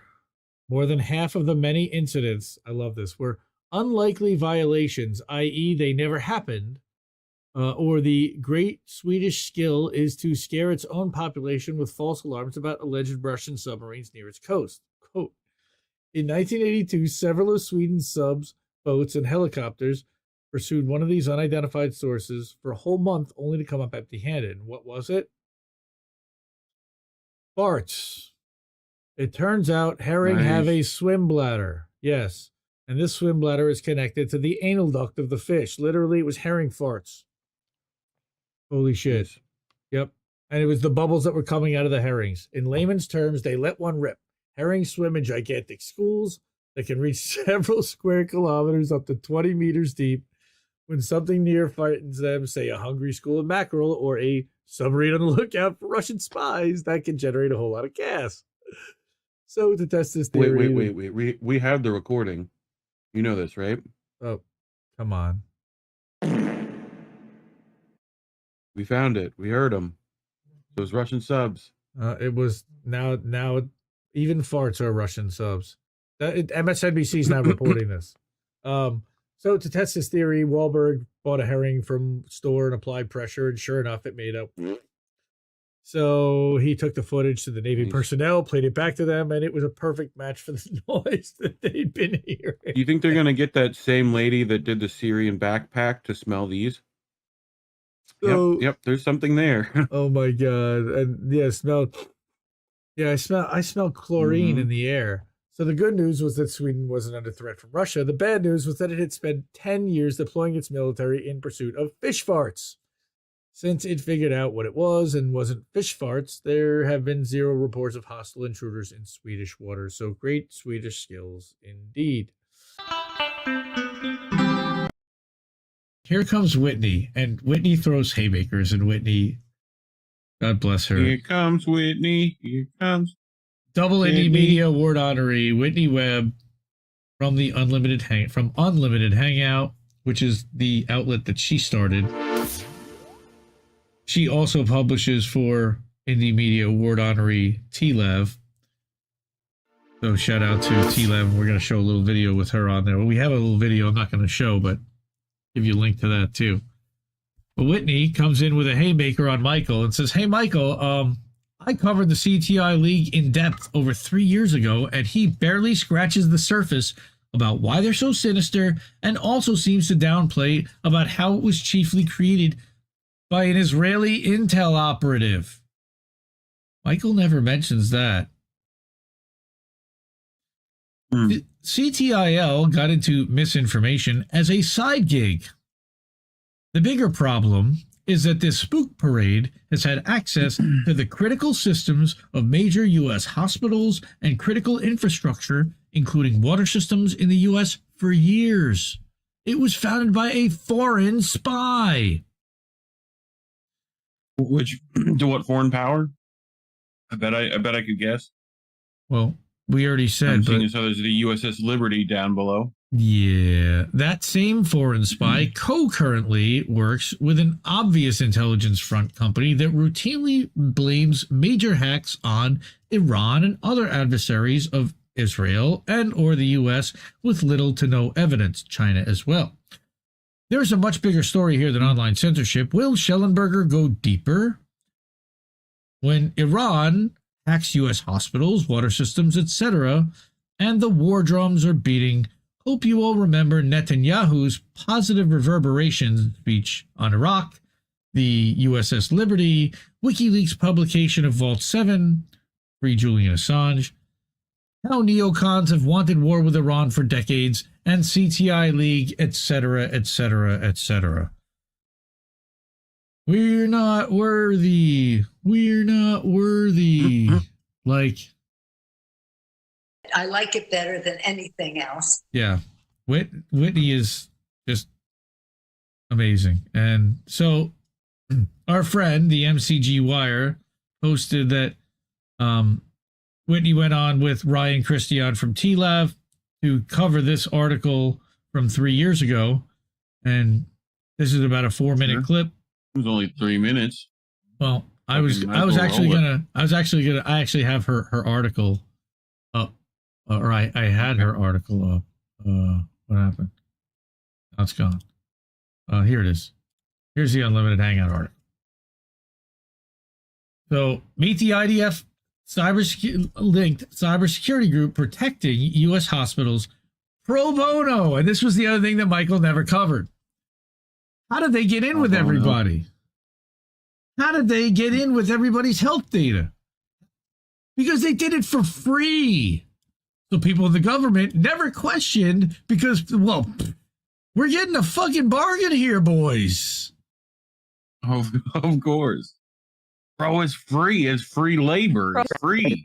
Side question. All right. So, might as well let the interns do it.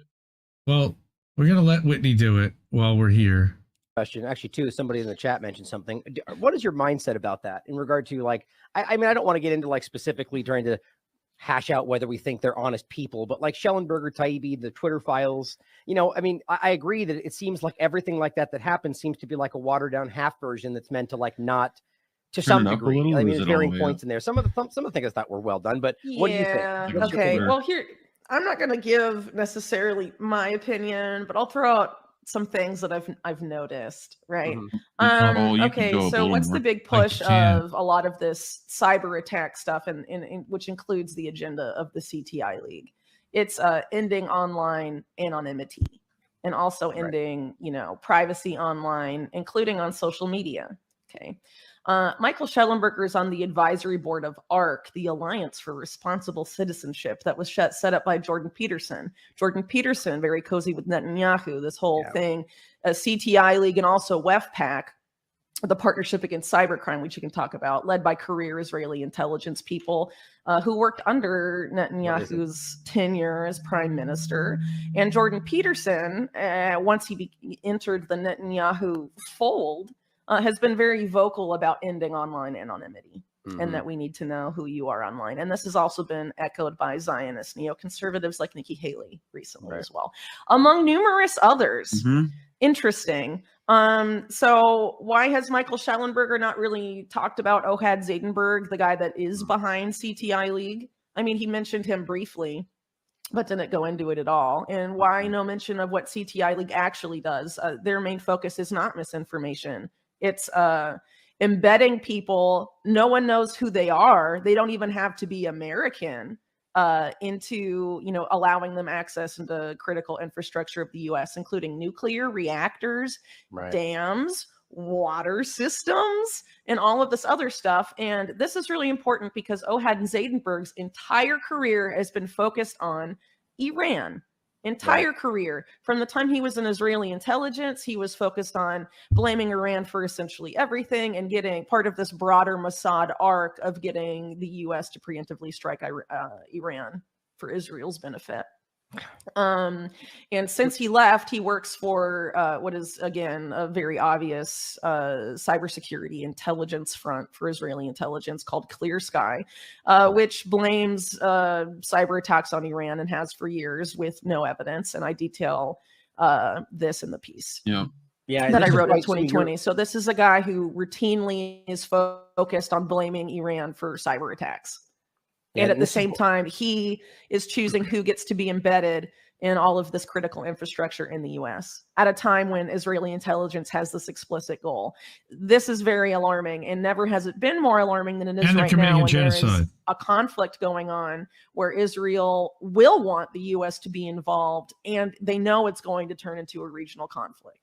Right. And this is why your work has been so important over the years in this specific topic, actually in different angles or different, I guess, topics that relate back to the same main central point of how the IDF, or rather the Israeli government, in very surreptitious fashion have worked their way into all these intelligence and cyber aspects. And, like to back to your point in this article, like the IDF linked X, Y, and Z, and it's everywhere. Like, it's a really alarming overlap, and that's in no way meant to be some racial point. It's about a government inserting itself into infrastructure around the world, and that's just so alarming. Yep. Ryan's outstanding. Actually, you're going to be able to see Ryan tomorrow on Misty Winston's show on TNT Radio. Nice. Yep, Ryan. I like that show. A good show. Yeah. How about that? I did a fill-in on Tuesday, in case anybody didn't know. We're going to come back to this in a second and go back to Whitney. But I did a fill-in on Tuesday. Vanessa messaged at the last minute. Everybody knows here that I helped Misty booking with her radio show. So she messaged me on Monday and said, I'm not feeling so great. I think she had something going on medically and that she needed to reschedule. She'll be on this week now instead. And I actually had some time and availability, and I said, hey, Misty, how about having me on last minute? And it all worked out. It was great, and I had a blast. And thank you, Misty. Love you. And TNT Radio is great, and thank goodness for them. Everyone can go listen to that. The listen back link is on either. You can go to tntradio.live and find Misty's show and go there, or you can go to mistywinston.substack.com and you can find either my episode link or the weekly episode. We're fucked. Yes. Well, Misty's not wrong there, but Whitney has this, and this article is a 19-minute long read, so I'm not going to go through all of it, but I started to read it, and I think that it is important to at least identify what she said 3 years ago, before we go forward, because it helps set up what we're going to read. We're finally seeing all the evidence of what she knew and what she said was happening, but didn't necessarily have the, it was written, articles were written about it, but now we've got the actual communications and the back and forth that someone provided. This was more of piecing it together the way that Whitney does because she's the encyclopedia. But what she had said, and again, let's remind ourselves that this was in August of 2020. This was right about the time of the Democratic National Convention. This was before Joe Biden is elected president, and we still don't even know if he's going to win. We pretty much assume that Trump is going to win. But what she says, and we're only 6 months into COVID, there is no vaccine yet. There is no mandates. There are no mandates. There's none of that stuff. Since the coronavirus crisis began in earnest earlier this year, the strain on hospitals in the U.S. and around the world has been subject of considerable number of media reports. However, hardly any media attention has been given to the dramatic and unsettling changes that have been made to hospital and healthcare information technology systems and infrastructure under the guise of helping the U.S. healthcare system cope with the surge in data, as well as an unsettling uptick in cyber attacks. And who orchestrated those cyber attacks? Where do most of the cyber attacks come from, folks? Israel and Ukraine. Iran? Israel and Ukraine. Oh, and China. They want to blame China here too. Over the past several months, 80% of the healthcare institutions in the U.S. have reported being targeted by some sort of cyber attack, ranging from minor to severe, with an uptick in phishing attempts and spam specifically.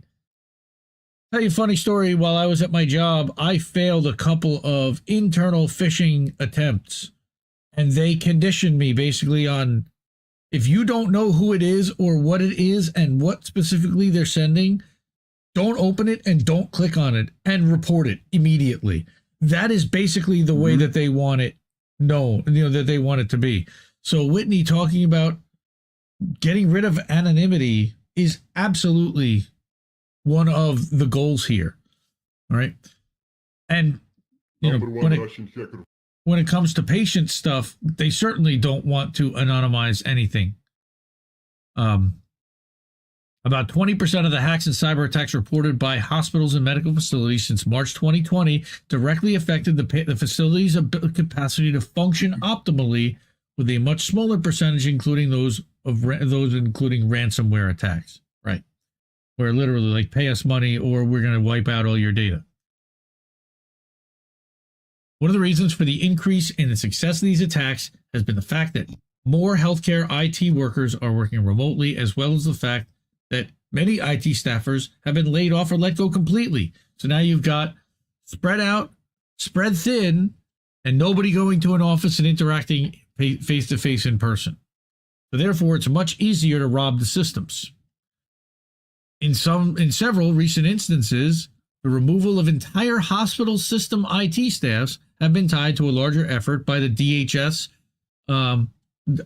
Department of Health and Human Services, the HHS, to consolidate control over patient data, including coronavirus-related data, with the assistance of secretive government contractors with long-standing ties to HHS. And anywhere you see it underlined, this is a Seattle Times article. Here is a Mint Press article about government contractors about this. This is all sourced. Whitney brings receipts. Right. I adore her. All right. And remember again, 3+ years old. So Michael's bringing something new because he's got the goods on actually what was sent back and forth. But Whitney knew about a lot of this by piecing it together. And here you go. The Cyber Justice League, the CTI League, was created earlier this year in March and has described itself as the first global volunteer emergency response community defending and neutralizing cybersecurity threats and vulnerabilities to the life-saving sectors related to the current COVID-19 pandemic. They now claim to have over 1,400 members hailing from 76 different countries. But they're a U.S. intelligence operation somehow, a military-tied operation? Yep. Okay. How? Right. Because they're a private company and nobody's watching. According to their website, they seek to protect medical organizations, public healthcare facilities, and emergency organizations from threats from the cyber domain and offer their services pro bono to major hospitals, healthcare, and pharmaceutical companies, as well as U.S. law enforcement and federal agencies. Everybody loves these guys because they work for free. Yep. Upon their creation, they sent an open letter to the healthcare community offering to volunteer their time and efforts to mitigate cyber threats and protect our healthcare system. And they got handed the keys to the castle. And what did they do? They used it to censor their political enemies and anyone that questioned their narratives. Since its creation, the CTI League has offered its services to sectors entirely unrelated to healthcare companies and institutions, right? For example, they offer their services to critical infrastructure systems, like Whitney just said, including dams, nuclear reactors, chemical plants, and others, according to their inaugural report and their contact form. Their contact form on their own website. They don't care. This is particularly concerning given that there is no oversight regarding who can become a member of the League. Hersh Richards. The entire anti-vax hunter group that was formed on Twitter, by the way, I would put them 100% squarely in the crosshairs of this organization. All right, as one must merely be approved for entrance or vetted by the League's 4 founding members whose conflicts of interest and ties to the U.S. and Israeli national security states are detailed later on in this report. And she goes deep, as Whitney always does. All right, according to their disinformation work stream, she's got that down. Who some of the members of HISAC, which is the Health Information and Sharing Analysis Center that they helped form. ISAC, huh? Yeah, HBallsack, sounds more like, yeah. Sounds like an apple cock ring is what it sounds like, but, you know. Right, so I know. Their president, Denise Anderson, works closely with the NCCIC, the Department of Homeland Security. Right, you've got a lot of multi-letter agencies here that we don't want involved in healthcare, first of all, and in censoring what we have to say and questioning of government narratives. And there's that guy, Chris Krebs. Remember, we talked about him before, and he's in the Shellenberger article. Well, guess what? She's got a tweet where he's basically bragging about how they're using CISA and the CTI League partnership to combat COVID-19 misinformation. Look at that profile pic, too. Oh, goodness gracious. That's his current profile picture, by the way. That's not a screen cap, I don't believe. That is an actual tweet. You can see because there's links and stuff. It's like, looks literally like Homelander's new outfit. Mm-hmm. You know? So definitely go through this. The links will be in the description after the episode's over, as well as in the Substack for the episode. So that was Whitney. So she said again, I covered it 3 years ago. There's a much bigger story with them than online censorship that you seem to have overlooked. And it is that they are also in control of critical infrastructure or have access to it, as well as the data behind that. And they have ties to Israeli intelligence. They have ties to massive censorship operations, but beyond censorship, it's massive control operations. And that's where I think Whitney goes with a lot of this stuff.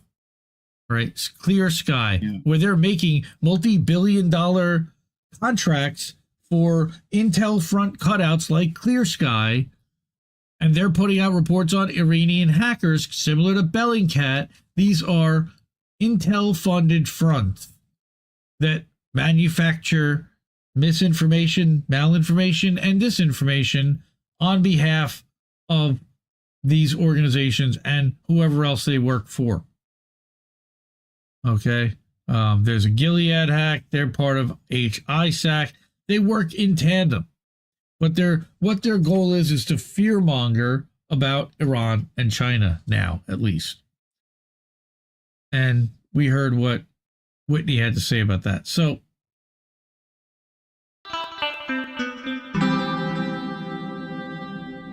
Who are these people? I've got a big story. And again, a lot of people have already have talked about this or heard about this. We're going to read the whole damn thing because that's what we do here. We read the articles, and that's something that I actually am proud of. Other people, not so much, but I'm proud of the fact that we actually read the whole thing and let you guys figure it out for yourselves while we're breaking it down. Not on Rumble. Well, looks like we got ourselves a reader. God damn it. All right. We'll have to rerun it there later. Whitney Webb, for those who don't know, Unlimited Hangout, Indie Media Award honoree. She's a, inaugural class, first ballot Hall of Famers type of thing. For those who don't know, learn something, follow, subscribe, support, follow her on Twitter. You will be blown away quickly. And then watch her do an interview and watch her recall in an interview. And you're just like, oh my God, she's a name dropper constantly, but she also connects the dots. Well, this one worked for this and they did this. So you got to figure that they did this. And wow. She gives you the lowdown and the breakdown on what's going on with J.D. Vance, who is Trump's VP pick. Now, I don't know how many of you know who Peter Thiel is. I don't know how many of you know who Palantir is. I don't know. We're gonna get into all that. But what she says is that while J.D. Vance has his own controversies, his close connection to billionaire Peter Thiel, who is poised to have unprecedented influence in a new Trump administration, should deeply unsettle every American who cares about freedom, privacy, and reining in the surveillance state. And that certainly, I think, applies to all of us here. Mm-hmm. Okay. Yes, Whitney Webb. That's right. V.S. Adams. Whitney Webb. Jimmy Dore headline: Unions are switching to Trump. Oh my God. Okay. She was like that. She was in that new Spider-Man movie, right? Whitney? Madam Webb. Oh God. Okay. After the recent revelation that Donald Trump has selected J.D. Vance as his VP nominee, public attention not only turned toward Vance, but toward the billionaire Peter Thiel. Why? Vance has been one of several prominent Thiel proteges whose profile has risen in recent years, with other proteges of the PayPal co-founder, including OpenAI's Sam Altman and Anduril's Palmer Luckey. Recent reports have also noted that Thiel first recruited Vance into his circle while Vance was still a student at Yale Law School. Ding, ding, ding, red flags. Shortly thereafter, Vance joined Thiel's investment firm, Mithril Capital, where he worked for 2 years before joining Revolution Ventures. Vance played a major role. Went straight to Runic Capital. God. Oh, no, right. So Vance played a major role in Revolution's Rise of the Rest seed fund, whose major investors included Amazon's Jeff Bezos and the Walton family of Walmart, who boast long-standing deep ties to the Clinton family. Vance later launched his own venture capital firm, Narya Capital, in 2020, which was heavily funded by Thiel, as well as former Google CEO Eric Schmidt, also not a good guy and heavily involved in the surveillance state. Yeah. Schmidt, a major Democrat donor, has been the guiding hand behind the Biden administration's science and technology policy and has dominated the development of the AI policies of the U.S. military and intelligence communities, largely through his leadership of the National Security Commission on AI. That's a little scary. NSCAI promoted policies like the end of private car ownership and in-person shopping in the United States to advance Americans' adoption of AI as supposed national security imperative in the lead up to the COVID-era lockdowns. Both Schmidt and Thiel are key members of the steering committee of the controversial closed-door and overtly globalist Bilderberg Conference. Nothing to see here, folks. Yep. Newsweek once called Schmidt and Thiel the two most influential figures at Bilderberg. Wow. It's not a place you want to get accolades like that at. Well, it's saying something because it's literally the most powerful of the most powerful. Thiel has voted. I'm sorry. Thiel has donated heavily to Vance's political career. He's given $15 million to Vance's successful Senate bid in the 2022 election cycle in what was then the largest donation ever given to one Senate candidate. No problem. Okay. Thiel also joined Vance, a former never-Trumper, to visit Trump's Mar-a-Lago, where Vance successfully won the former president's blessing. Thiel also connected Vance to other members of the so-called PayPal mafia, like David Sachs, who donated $1 million to Vance and hosted a fundraiser for him.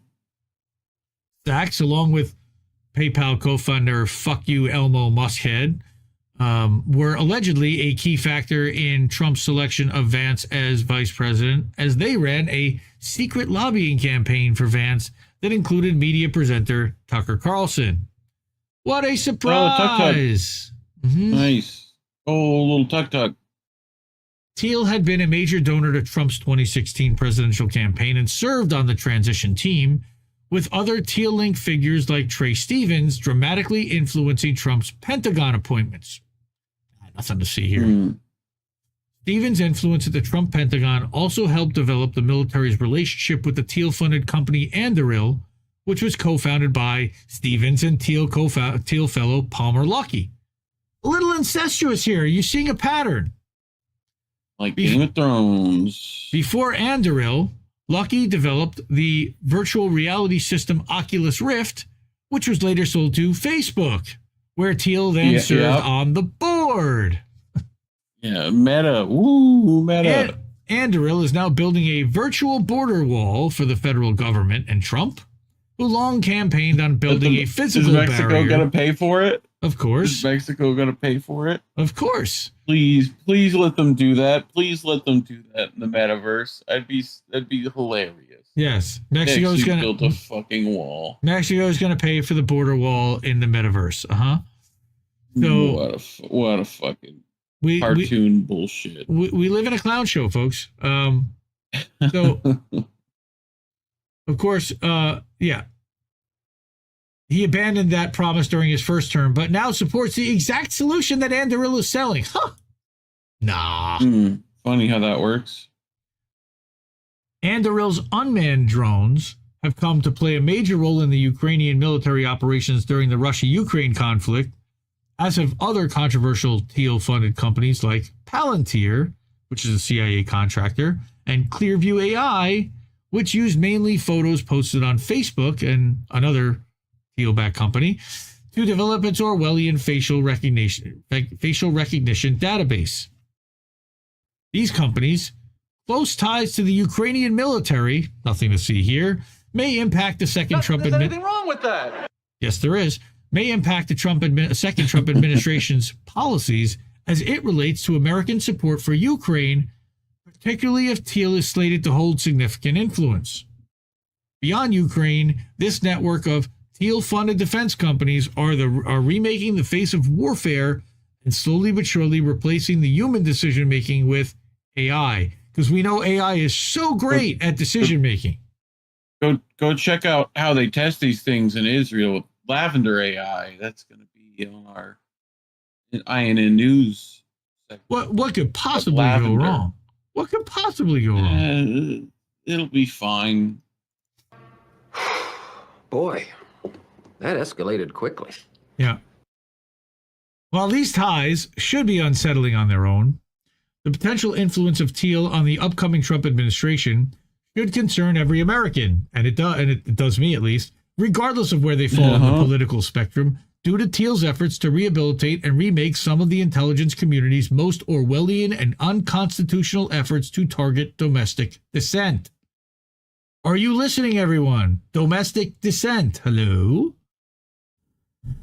While Peter Thiel has long marketed himself as a libertarian, his track record from PayPal has revealed him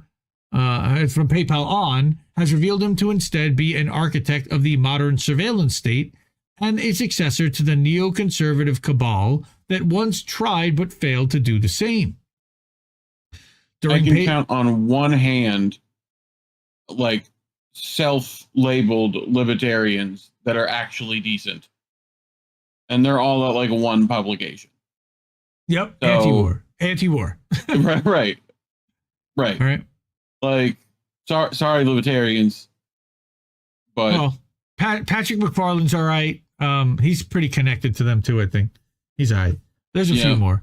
But yes, I agree. During PayPal's earliest days, Thiel and his colleagues went around to various government agencies, including intel agencies, to see how they could best tailor their product to win government support and contracts for their products and services.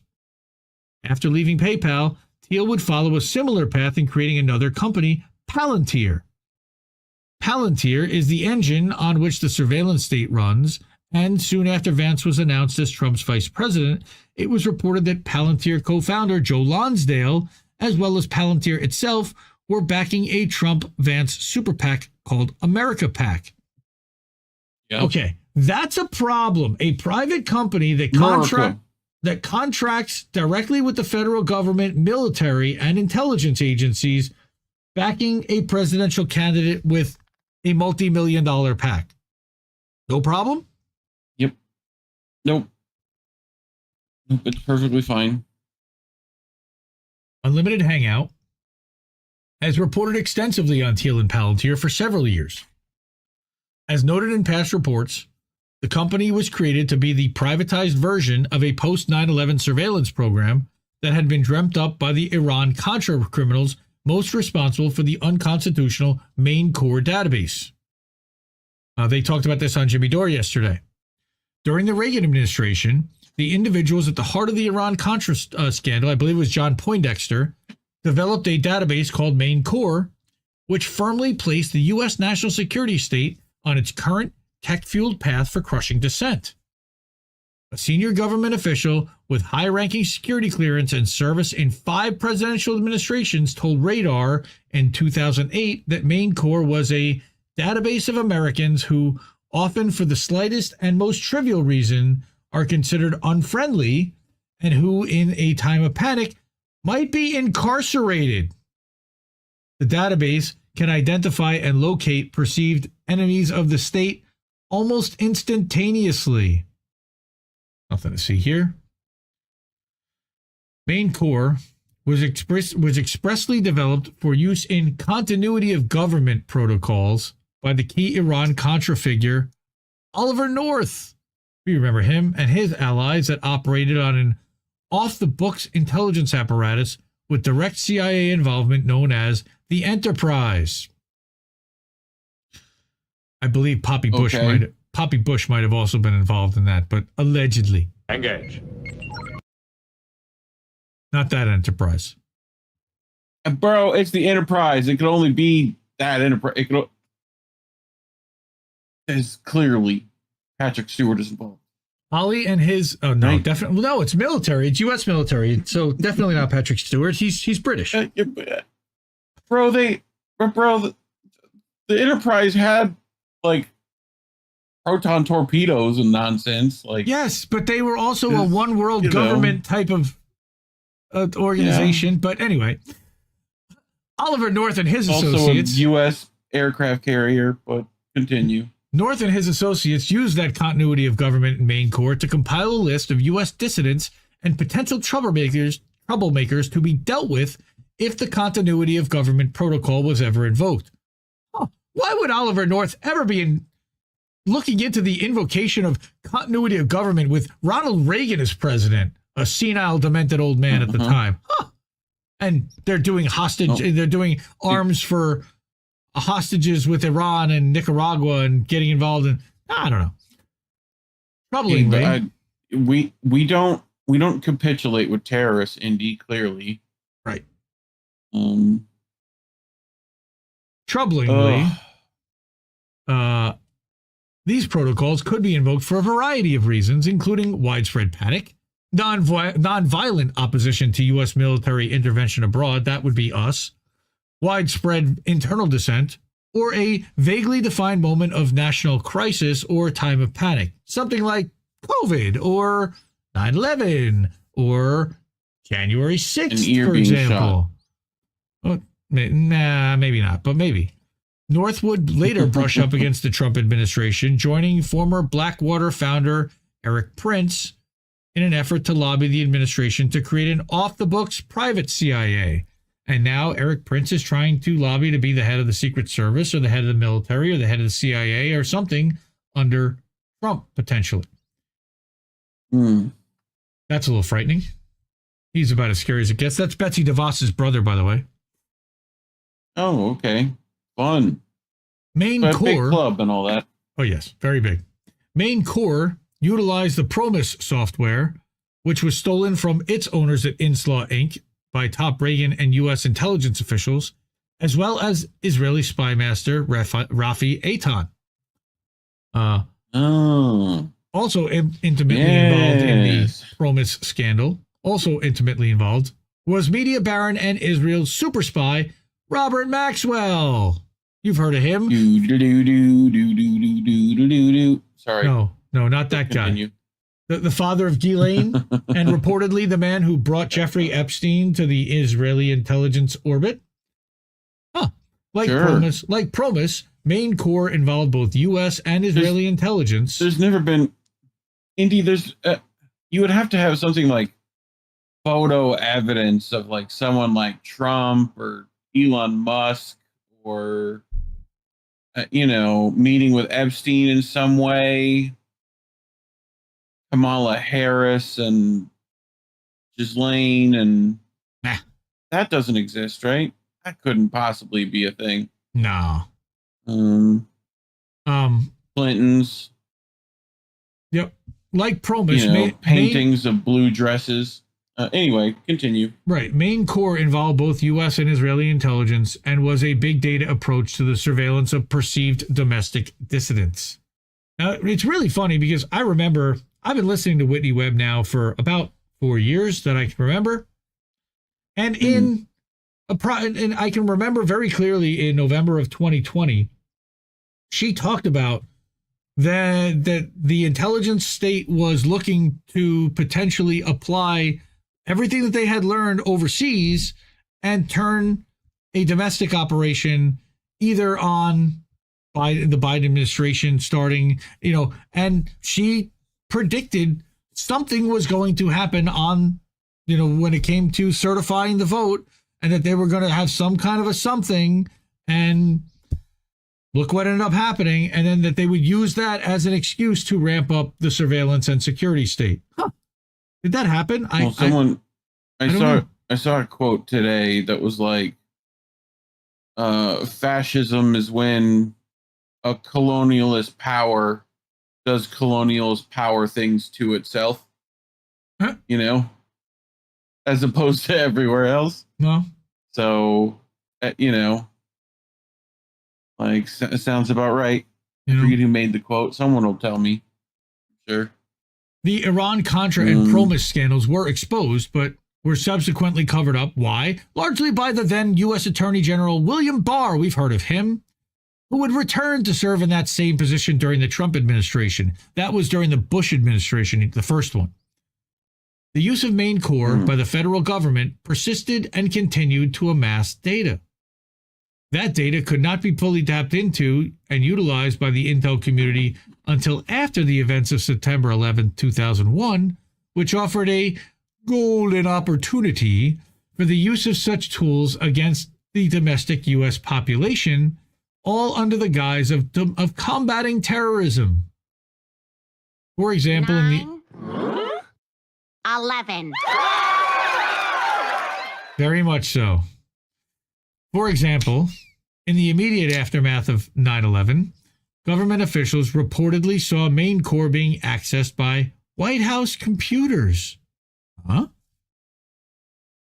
September 11th was also used as an excuse to remove information firewalls within the national security state expanding information sharing amongst agency databases, and by extension, also expanding the amount of data that could be accessed and analyzed by Main Corps and its analogs. Huh, how about that? As Alan Wade, then serving as CIA's chief information officer, pointed out soon after 9/11, quote, one of the post-September 11th themes is collaboration and information sharing. We're looking at tools that facilitate communication in ways that we don't have today. 9/11 was bad. Yes. Yes, it was. Just ask I feel like... Go ahead. Ask the Israelis, I would say. Yes.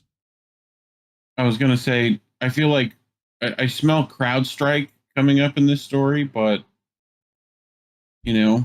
There very well might be, but I think that was another article. In an attempt to build... I mean, it's very similar to all this, right? Sort of. In an attempt to build... Everything's connected. On these two post-9/11 objectives simultaneously, the U.S. national security state attempted to create a public-private surveillance program, where have we heard those words before, so invasive that Congress defunded it just months after its creation due to concerns that it would completely eliminate the right to privacy in the U.S. No big deal. Called Total Information Awareness, and again, Whitney talked about this with Jimmy Dore yesterday, TIA, the program sought to develop an all-seeing surveillance apparatus managed by DARPA. TIA's supporters argued that invasive surveillance of the entire U.S. population was necessary to prevent terrorist attacks, bioterrorism attacks, and even naturally occurring disease outbreaks such as pandemics, before they could take place. I think the same organization that makes the robots and the drone swarms, and I was going to say that that's like the Morgan Freeman in Batman, in the basement of the Batman movie, where he's literally got access to the map and grid of the entire city and who and where every single person is. I never want to see this again. Yes, and he's like, this is too much. Never let me look at this again. This is too much power for anyone. So Morgan Freeman, my friend, Andy Dufresne. That's right, Andy Dufresne. Andy Dufresne. We have to have some fun because this is just the most freaking dystopian shit you can imagine. All right. Of course, TIA supporters, like we said, pandemics. We have to be able to prevent pandemics before they could take place. Pre-crime. The architect of TIA and the man who led it during its relatively brief existence again was John Poindexter. Remember, I mentioned that name before. Best known for being Reagan's. Poindexter. He was Poindexter was national fucking pocket protector and shit, and the suspenders. Yes. Bow tie. Yes. National security advisor during Iran-Contra and being convicted of 5 felonies in relation to that scandal. He also fell on the sword pretty hard, but he was one of the architects. Poindexter, during the Iran-Contra hearings, had famously claimed that it was his duty to withhold information from Congress. Did I do that? They were but I mean, they're charged with oversight, and it was his duty to withhold. That's what he saw it as. In regard to total information awareness, one of Poindexter's key allies was Chief Information Officer of the CIA, Alan Wade. Wade met with Poindexter in relation to TIA numerous times and managed the participation of not just the CIA, but all U.S. intelligence agencies that had signed on to add their data as nodes to TIA and, in exchange, gained access to its tools. So you give us your data and we'll let you access all this shit. Wade, while at CIA, had previously partnered with Robert Maxwell's daughter, Christine. Wait. I just fucking noticed. The fucking logo is literally the fucking Illuminati eye. All-seeing eye. Yes. Jesus Christ. What what? But worse. Jesus Christ. Okay, continue. Yep. What the fuck? Oh, it gets worse. It only gets worse. I'm sure it does. Yeah. Wade partnered with Robert Maxwell's daughter, Christine, on national security software called Chiliad. I swear to God, Chiliad, which had similarities to TIA as well as Palantir, but fell short of the proposed program's scope and ambition. Christine had previously been involved in her father's efforts to market bugged Promise software to U.S. national laboratories.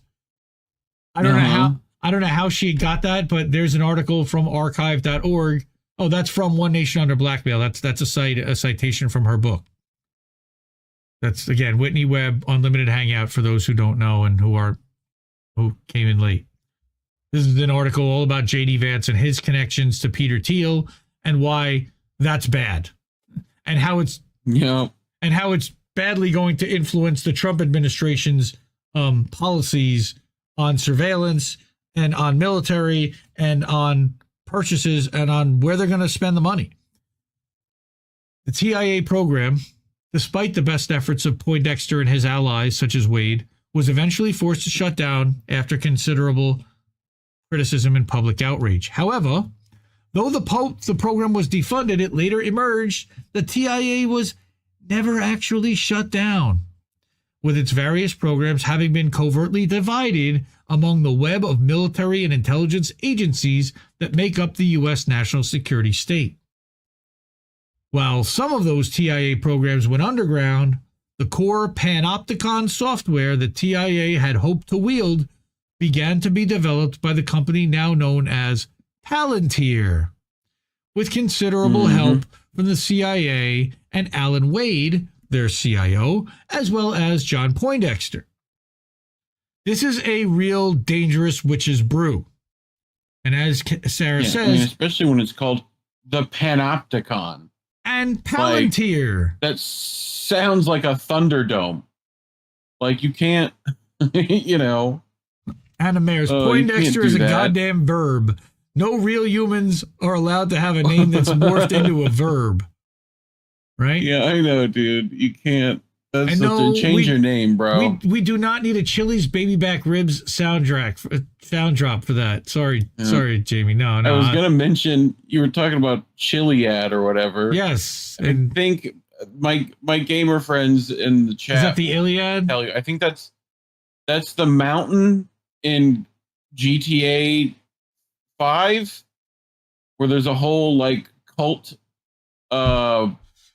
like alien UFO cult mission on it. No, it's like literally the Chiliad cult alien Area 51 nonsense. I don't know if that's pre-crime going on there, but whatever. So it was never shut down.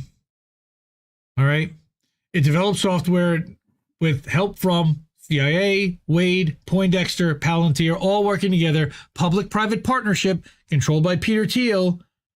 Guess what? Palantir is now a publicly traded company on the stock exchange. But we'll get there. Okay. At the time it was formally launched in February 2003, the TIA program was immediately controversial, leading it to change its name in May, 3 months later, to Terrorism Information Awareness instead of Total Information Awareness, in an apparent attempt to sound less like an all-encompassing domestic surveillance system, and more like a tool specifically aimed at terrorists. The TIA program was shuttered by the end of 2003. And you're not going to get your baby back ribs, Jamie. Sorry, not here. The same month as the... If in this article, you don't want baby back ribs in this article. No, definitely not. Some things in there you don't want. The same month as it might include ingredients such as Robert Rothschild's Moroccan carrot spread. Bro, you still have that shit? Of course I still have that shit. I'm not going to throw it out. You're going to eat the rich? Is that what it is? No, I'm not going to eat it at all. That should be their slogan, eat the rich. Right? Oh, God. The same month as the It's TIA... at the dollar store, bro. It's so funny.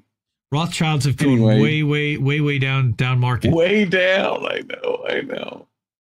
The same month as the TIA name change, Peter Thiel incorporated Palantir, Thiel, however, had begun creating the software behind Palantir months in advance, though he claims he can't recall exactly when. Some reports state that Palantir began as an anti-fraud algorithm at Thiel's PayPal. Thiel, Karp, and other Palantir co-founders claimed for years that the company had been founded in 2004, despite the paperwork of Palantir's incorporation by Thiel directly contradicting this claim.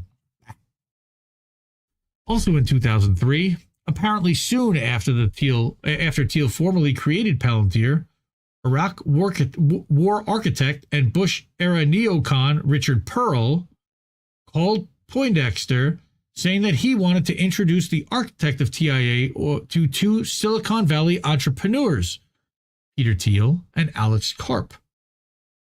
According to a report in New York Magazine, Poindexter was, quote, precisely the person whom Thiel and Karp wanted to meet, mainly because, quote, their new company was similar in ambition to what Poindexter had tried to create at the Pentagon, that is, TIA. During that meeting, Thiel and Karp sought to pick the brain of the man now widely viewed as the godfather of modern surveillance, shaping Palantir into a TIA equivalent. Sure. Man. Soon after Palantir's incorporation, though the exact timing and details of the investment remain hidden from the public, CIA's In-Q-Tel became the company's first backer, aside from Thiel himself, giving it an estimated $2 million. In-Q-Tel's stake in Palantir would not be publicly reported until mid-2006. I wonder why. Alex Karp recently told the New York Times that the real value of the In-Q-Tel investment was that it gave Palantir access to the CIA analysts who were its intended clients. A key figure in the making of In-Q-Tel investments during this period, including Palantir, was CIA's chief information officer at the time, Alan Wade. God, that name keeps coming up. After the In-Q-Tel investment, the CIA held the unique position of being Palantir's only client until 2008. During that period, Palantir's two top engineers, Aki Jain and Stephen Cohen, traveled to CIA headquarters at Langley every 2 weeks. Nothing to see here. Jain recalls making at least 200 trips to CIA headquarters between 2005 and 2009. During these regular visits, CIA analysts would test Palantir's software out and then offer feedback, and then Cohen and Jain would fly back to California to tweak it. As with In-Q-Tel's decision to invest in Palantir, the CIA's chief information officer at the time, Alan Wade, remember that name again, Alan Wade, keep saying it for a reason, played a key role in many of these meetings and subsequently in the tweaking of Palantir's products. It should come as no surprise then that there is an overlap between Palantir's products and the vision that Wade and Poindexter had held for the failed TIA program. Because he's the link. The extensive overlap between the two is detailed in previous Unlimited Hangout investigations about Palantir's Tiberius race and the public health panopticon is the article, and you see that was from February. The benefits in repurposing the public-private TIA into a completely private entity after TIA was publicly dismantled are obvious. For instance, given that Palantir is a private company as opposed to a government program, the way its software is used by its government and corporate clients benefits from plausible deniability and frees Palantir and its software from constraints that would be present if it had remained a public project. Yeah. Proprietary source code and shit versus it being public and owned by everyone. Right? Here's a 2020 New York Times profile on Palantir, which noted that the data, which is stored in various cloud services or on clients' premises, is controlled by the customer, and Palantir says it does not police the use of its products. Nor are the privacy controls foolproof. It is up to the customers to decide who gets to see what and how vigilant they wish to be. How convenient. And I'll bet there's no back door for him to look at any of this stuff, right? I mean, it definitely doesn't.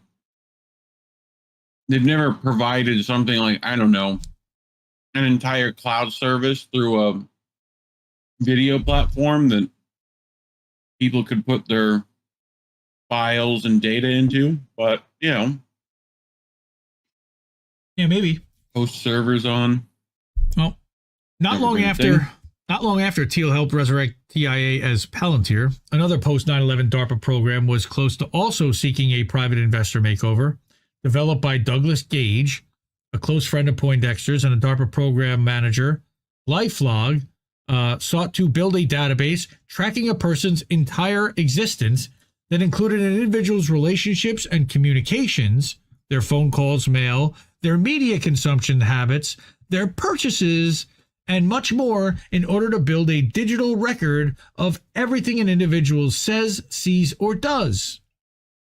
LifeLog would then take this unstructured data and organize it into discrete episodes or snapshots while also mapping out relationships, memories, events, and experiences.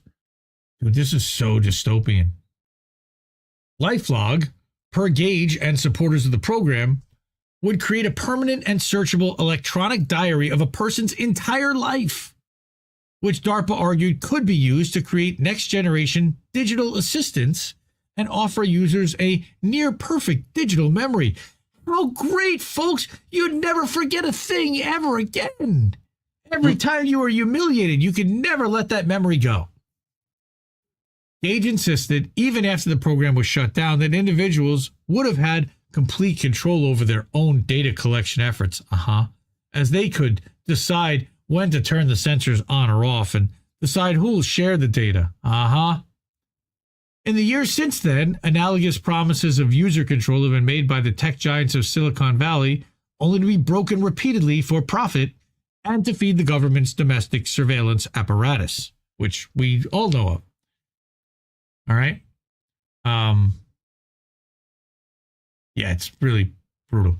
The information that LifeLog gleaned from an individual's every interaction with technology was to be combined with information obtained from a GPS transmitter that tracked and documented the person's location, audio-visual sensors that recorded what the person saw and said, as well as biomedical monitors that gauged the person's health.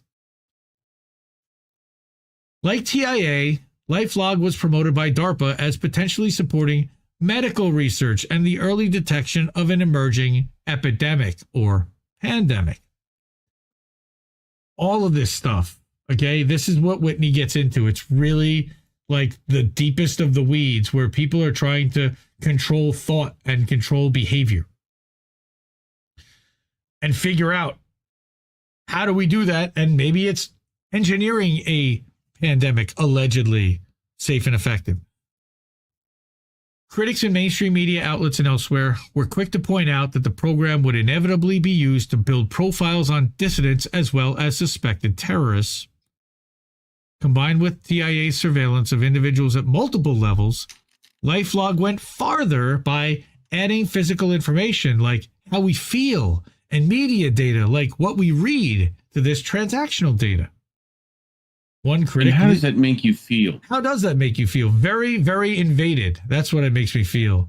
Very violated is how it makes me feel. It probably stems from your relationship with your mother. It might, maybe even my father. But Lee Tien of EFF warned at the time that the programs that DARPA was pursuing, including LifeLog, have obvious, easy paths to Homeland Security deployments.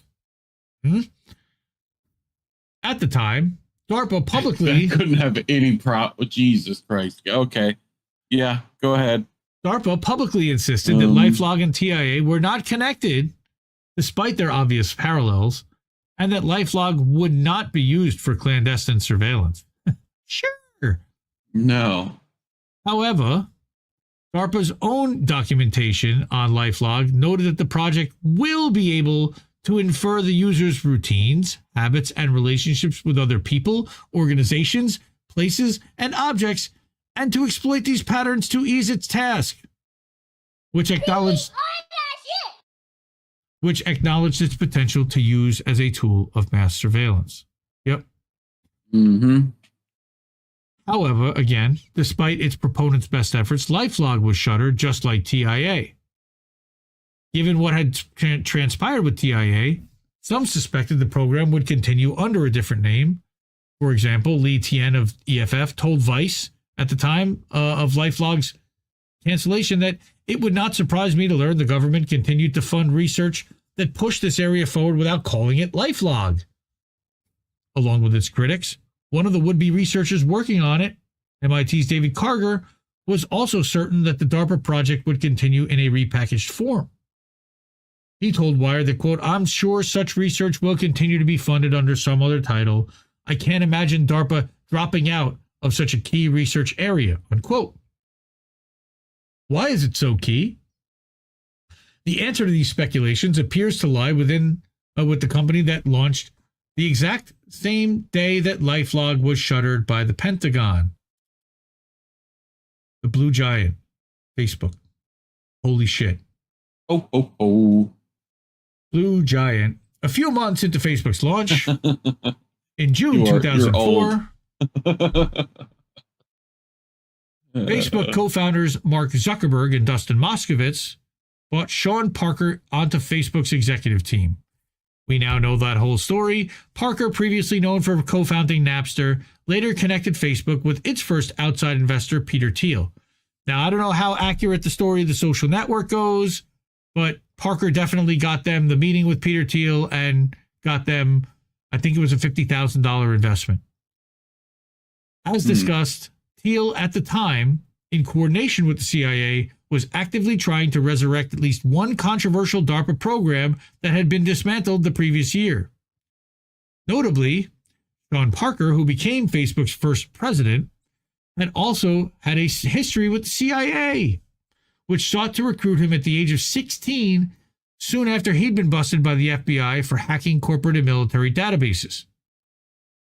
Thanks to Parker, in September 2004, Thiel formally acquired $500,000 worth of Facebook shares and was added to its board. It wasn't 50,000, it was $500,000. And that's when they pushed out Eduardo Saverin, by the way. Parker maintained close ties to Facebook as well as to Thiel, with Parker being hired as managing partner of Thiel's Founders Fund in 2006. Thiel left the Facebook board, which he had joined in 2005, in 2022 to focus on supporting Trump-aligned candidates, including J.D. Vance. Okay, again, Peter Thiel leaves Facebook board to back candidates like Vance, who's now the VP under Trump, or at least VP nominee. Yay. Yay. Further incestuousness, Thiel and Facebook co-founder Dustin Moskovitz became involved outside of their social network long after Facebook's rise to prominence, with Thiel's founder fund becoming a significant investor in Moskovitz's company Asana in 2012. Thiel's long-standing symbiotic relationship with Facebook co-founders extends to his company Palantir, as the data that Facebook users make public invariably winds up in Palantir's databases and helps drive the surveillance engine that Palantir runs for U.S. police departments, the military, and the intelligence community. Thanks, folks. And we're giving this all for free. Facebook data also feeds another Thiel-backed company, Clearview AI.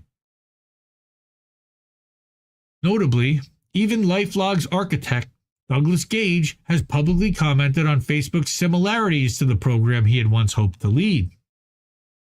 In 2015, he told Vice that Facebook is the real face of the pseudo-LifeLog at this point.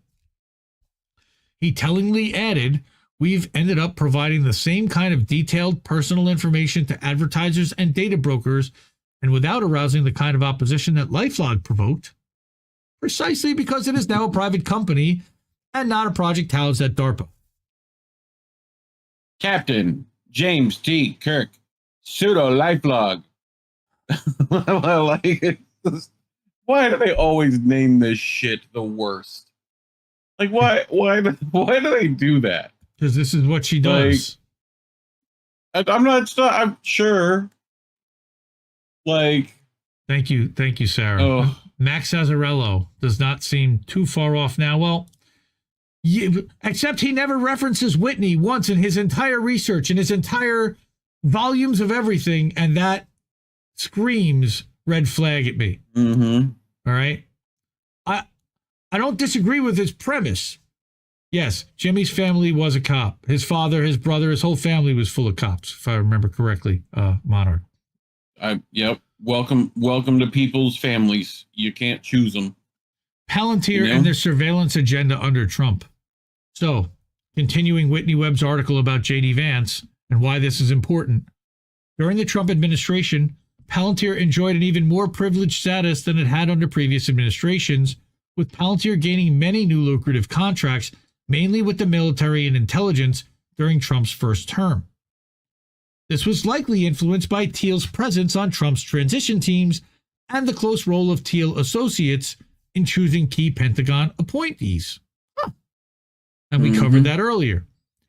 Not only that, but the broader agenda behind Palantir, the decades-long effort to create a pre-crime AI-powered surveillance system in the United States, also got significant boosts during Trump's first term. Remember, Trump loves funding cops. Yep. For instance, Trump's Attorney General William Barr quietly legalized pre-crime in the United States under the guise of detecting potential mass shooters before they commit any crime. The program... And that's going so well. They're always on people's radars. Absolutely. Bro, they're always. Especially if they're in water towers or on rooftops.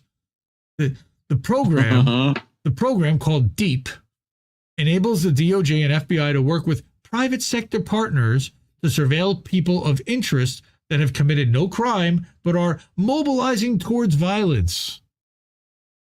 That's so dystopian again.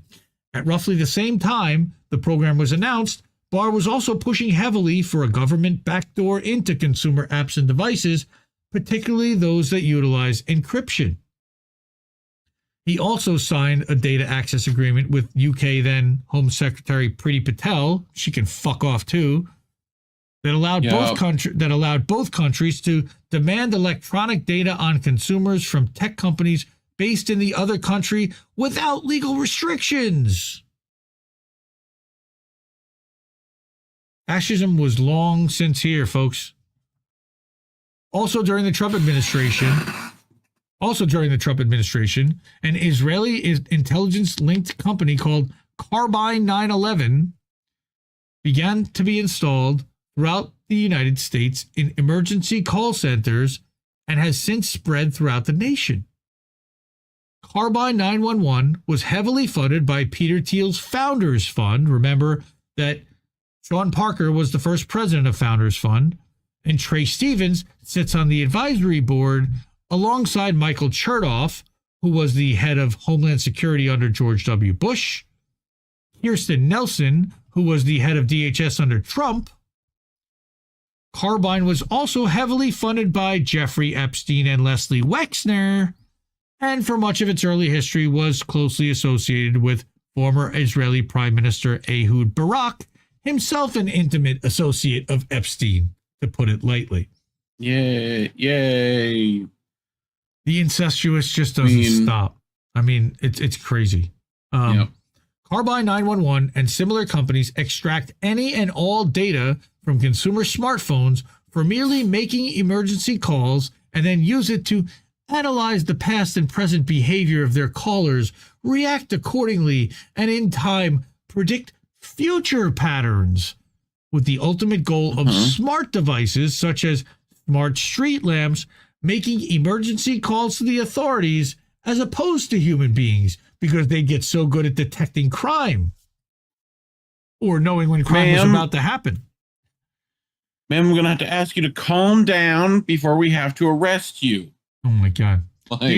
Data obtained from these software products, which are slated to be adopted nationwide as part of a new national next generation 911 system, are of course shared with the same law enforcement agencies now implementing the Barr-designed National Disruption and Early Engagement Program to target individuals flagged as potentially violent based on vague criteria. Like, for example, if you indicate that you have an affinity for guillotines, maybe. Inflatable ones. Inflatable. In games, in video games. Combined with Inflatable ones. That's right. Combined Big with balloons. with the domestic terror framework released during the Biden administration and the definition of domestic terrorists now encompassing those who oppose U.S. government overreach and those who oppose any form of capitalism, like the Atlanta Forest Defenders, also including the World Economic Forum favored stakeholder capitalism and or corporate globalization. Nothing to worry about here, folks.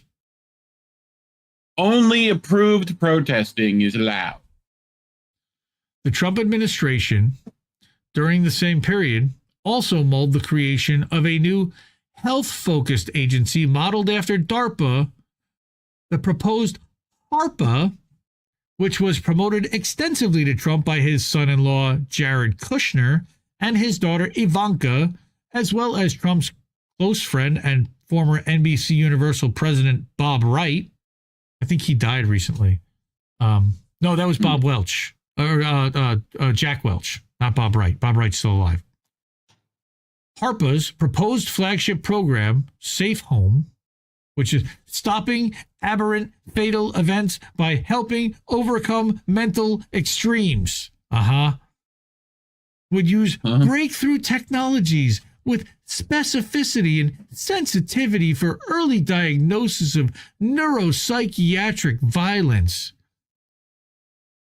Will they be testing Trump on this shit? Specifically, advanced analytical tools based on artificial intelligence and machine learning, because we know that they're so good at this stuff. Oh my God. The program would have cost an estimated $60 million over 4 years and would use data from Americans' social media accounts as well as Apple Watches, which I have on my wrist right now, Fitbits, Amazon Echoes, and Google Homes, which I will not allow in my house, by the way. Silly, but I won't allow those stupid devices. And also other consumer electronic devices. Of course, my phone is also listening all the time, but that's just silly. Yep. The program would also collect information provided by healthcare providers to identify who may be a threat. Wait, what? How could somebody potentially be a threat? Well, that would be the COVID angle, I'm guessing. Though HARPA was not created under the Trump administration, Trump reportedly reacted very positively to the proposal and was sold on the concept. Well, he gets sold on a lot of stuff and then he gets unsold on a lot of stuff too. I don't know what that really is significant, but if Whitney's saying so, it means something. In addition, before the proposal was known widely, Trump had called on big tech and specifically social media to collaborate with the Justice Department to create software that stops mass murders before they happen by detecting potential mass shooters before they can act. I don't know how they plan to do that, other than telling the FBI not to stoke their violent criminals. But, however, allegedly, Trump ultimately passed on creating HARPA, which was ultimately created during the Biden administration as ARPA-H, underscoring the bipartisan nature of this agenda. Because you know what the word bipartisan means, right? Yep. It is a... I think Carlin had some words about that. Yes, I believe that he did. All right, so we're getting through. Are Peter Thiel-backed intelligence contractors MAGA? That's weird. Despite many Thiel-backed or Thiel-founded companies describing themselves as America First and defenders of Western values, a closer examination of these companies suggests this is not the case. One lesser-known example is Palantir's early role in developing a way for the U.S. government to target Julian Assange, leak space journalism in the public interest, and what it called the WikiLeaks threat. In looking at other Thiel-linked firms, it's quite clear that at least some are more than willing to target Americans on either side of the political divide on behalf of their biggest client, the so-called deep state that Trump supporters revile. Take, for example, the Thiel-backed Clearview AI, which claims to now be able to identify every person in the world using its advanced facial recognition system. As Unlimited Hangout contributor Stavrula Pabst noted in a recent report, follow her on Substack. When asked in an NBC interview about Clearview AI's possible negative ramifications for society, the company's CEO, Hoan Ton That, said, that's not a thought and hot, whatever, no. Said, quote, a lot of people's minds on facial recognition technology were changed around January 6th when the insurrection happened at the U.S. Capitol building. It was very instrumental in being able to make identifications quickly. But wait, if Peter Thiel is MAGA and MAGA went after the Capitol, As its own CEO stated, Clearview AI was used extensively on J6 and later boasted of its potential for identifying potential rioters at the J6 attack on the Capitol, unquote. In a 2023 interview, a New York Times reporter, Kashmir Hill, added that not only was Clearview AI used at the Capitol that day, but also in the days and weeks that followed to identify alleged rioters. No. After the events of J6, Clearview AI reported a 26% uptake of its services from law enforcement, having used its role in targeting Trump supporters as a sales pitch. How long is this? 2.5 minutes. May 2019, Las Vegas, Nevada. A web services provider alerted authorities after a user received images depicting the sexual abuse of a young girl. The only clue was an adult face visible in one image. I'm not going to show this because I don't know if I can actually show this. And we're in trouble right now. Clearview AI is not the only Thiel company willing to target Trump space, as Palantir's co-founder and current CEO Alex Karp is obsessed with his longtime fear that the far right is going to murder him for his ethnic background. That fear, per Karp, propels a lot of the decisions made at Palantir. I still can't believe I haven't been shot and pushed out the window, he told the New York Times in 2020. The author added that if the far right came to power, Karp said he would certainly be among its victims. Who's the first person that's going to get hung? You make a list and I'll show you who they get first. It's me. There's not a box I don't check. He's super paranoid. Then in 2023, Karp stated during an interview at the World Economic Forum annual meeting that we built PG, or proprietary software, which single-handedly stopped the rise of the far right in Europe. Given that the labels of far right as well as far left are often misused to describe those on either side of the political spectrum that do not subscribe to or support official narratives, it's worth asking if far right Karp claims to have stopped referred to people who actually deserve the label, or right-leaning populism, given populism of any flavor is a threat to Palantir's benefactors in the corporate world and in the U.S. national security community. Just expand what's a threat. Everybody's a threat. That's Alex Karp at 2016 Bilderberg, apparently. In addition, Trump supporters that did not subscribe to official narratives around and who's COVID. that behind him? Who was that behind him? Chives, the butler. Of course. It is Downton Abbey. Of course, sir. Like, what the fuck? Excuse me, sir. You've dropped your dignity. In addition, Trump supporters that did not subscribe to official narratives around COVID policies should be aware of Palantir's role in the Trump administration's COVID response and also in the COVID vaccination rollout.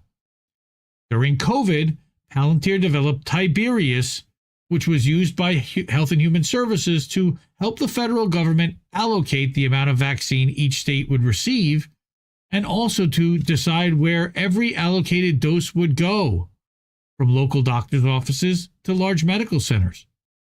Why?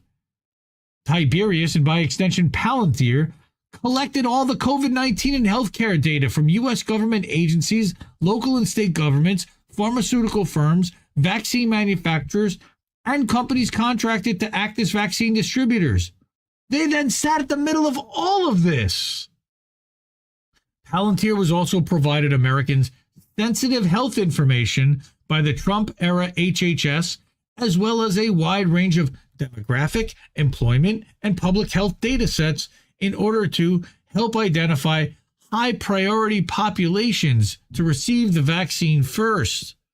This couldn't have had anything to do with voting and where to restrict certain things or nothing. No way. Just totally do with health.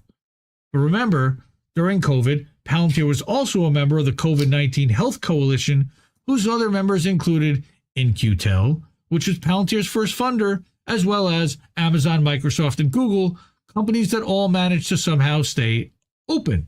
How about that? Yep.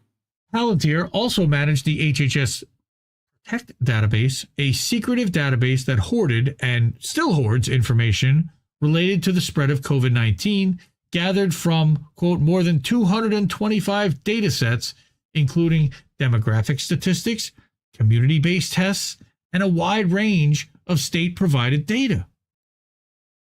At the time, HHS Protect was criticized by several public health experts and epidemiologists, among others, because of the sudden decision by the Trump-era HHS to force hospitals to provide all data on COVID cases and patient information directly to HHS Protect, and thus to Palantir. Doesn't that violate HIPAA? Hospitals were threatened with the loss of Medicare or Medicaid funding if they declined to regularly feed all of their COVID-19 patient data and test results into the HHS Protect database. I wonder if Pfizer was paying to be involved in that database. What do you think? Palantir declined to provide any information on any of the safeguards it had in place to protect Americans' health data in any of its HHS-related programs, despite requests to do so from senators and congresspeople. That's a problem, but they're above the law. Damn, above the law. HHS Protect also later incorporated HHS Vision, which is an AI-driven predictive component. You know these assholes love their predictive analysis, which uses pre-written algorithms to simulate behaviors and forecast possible outcomes, like tabletop exercises that could potentially game out whether a laptop was real or not, or how companies would react to it. But this is applied to a health scenario. Aspects of HHS Protect share remarkable similarities with the scrapped Total Information Awareness subprogram known as biosurveillance. So basically, what would happen in a pandemic, but this is given the data that's on everybody's person with their devices and even their clothing, you would be able to assess everything about them, what they're saying, and what their intentions are and what their plans might be. It's really fucked up. Night, Sarah. I know this is a long one. Not only that, but a longtime consultant of Palantir, Avril Haines, and we know her very well, was a key fixture at the controversial pandemic simulation in late 2019 that was tied to previous intelligence-linked biosecurity events like the 2001 anthrax attacks. Now, Avril Haines, who is she? She's a former CIA deputy director who worked very closely with her superior, John Brennan, at CIA, including during the times that Brennan illegally surveilled Trump associates during the 2016 election cycle, and then helped propagate and develop the Russiagate narrative, which Haines is now conveniently resurrecting. Haines, shortly after participating in Event 201, joined the Biden administration and has been serving as the administration's top intelligence official, the DNI, since Biden took office in January 2021. So Palantir has literally had somebody sitting right there next to the president the entire time. Palantir is also controversial among the American left for its role in using big data to facilitate ICE raids on migrants and its decision to pilot its predictive policing, i.e. pre-crime functionality, in low-income minority communities. My guess is they're going to start using drones for that sooner rather than later, both the dog ones and flying ones. Ultimately, Palantir, like many other military intelligence contractors with close ties to Peter Thiel, is a tool of the national security state, which has been ramping up its war on domestic terror apparatus that, per government documentation and per Whitney's been warning us for 4 years, will target dissent on both left and right, and essentially anyone who attempts to stand or even speak against government overreach and criminality. This scares the shit out of me here as an independent, dissident, whatever we are here, podcaster, reporter, journalist, anything. This is us. With Thiel, Palantir, and Joe Lonsdale now pumping millions into the Trump-Vance campaign after the recent VP announcement, it seems almost inevitable that Palantir and the other Thiel-linked military contractors will have even more influence in a second Trump administration than it did during his first term. On top of setting it up that if Vance is going to be the successor, possibly, then you've got Thiel with direct links to the President of the United States. I know, Reese exhausted. I don't even know if he's going to want to do boats after this. No, we'll get through that. We got an intermission. All right, well, we'll have an intermission, but before that, if you appreciate... exhausting. It's just like, Whitney, depressing? you put so much in here, Whitney. How does anyone digest all of it? Well, like, Rain Man here has... Oh, my brain is... Most people's brains are hurting, I get. So before we get to brain bleach with reef and boats, first of all, amazingly, these wonderful folks have hooked us up and tipped our channel. Yes, we are going to get to boats, but so yep, well, if you can support us, we really could use the help. Support independent media. We need it more than ever. We work on a value for value system, as Steve Poikinen at AM Wake Up likes to say, and we like to clown him about it, but it's actually... once again asking for your financial support. But it's actually a great system. It was developed by Adam Curry and John Dvorak of the No Agenda Radio and No Agenda podcast. And it really means that if you are getting value, whether you can donate time, treasure, or talent, right? I got to do it in Steve's voice and give him the credit because he came up with it. All right. But any one of those three, we can certainly use all of them. Who are these people? We just got Jesse a new computer and an audio mixer and can't wait to hear what that's going to sound like. Hopefully as early as Tuesday night on American Tradition, because we're going to have a new show on Tuesday night. I don't know if it's all going to be set up and ready to go by then. If not, it will for sure be the next one. So we need to change this from new laptop for Jesse to what is our next goal, and I'm gonna announce what our next goal is right now, folks. The Indie Media Awards. Have you ever heard of them? We've talked about them on this show once or twice.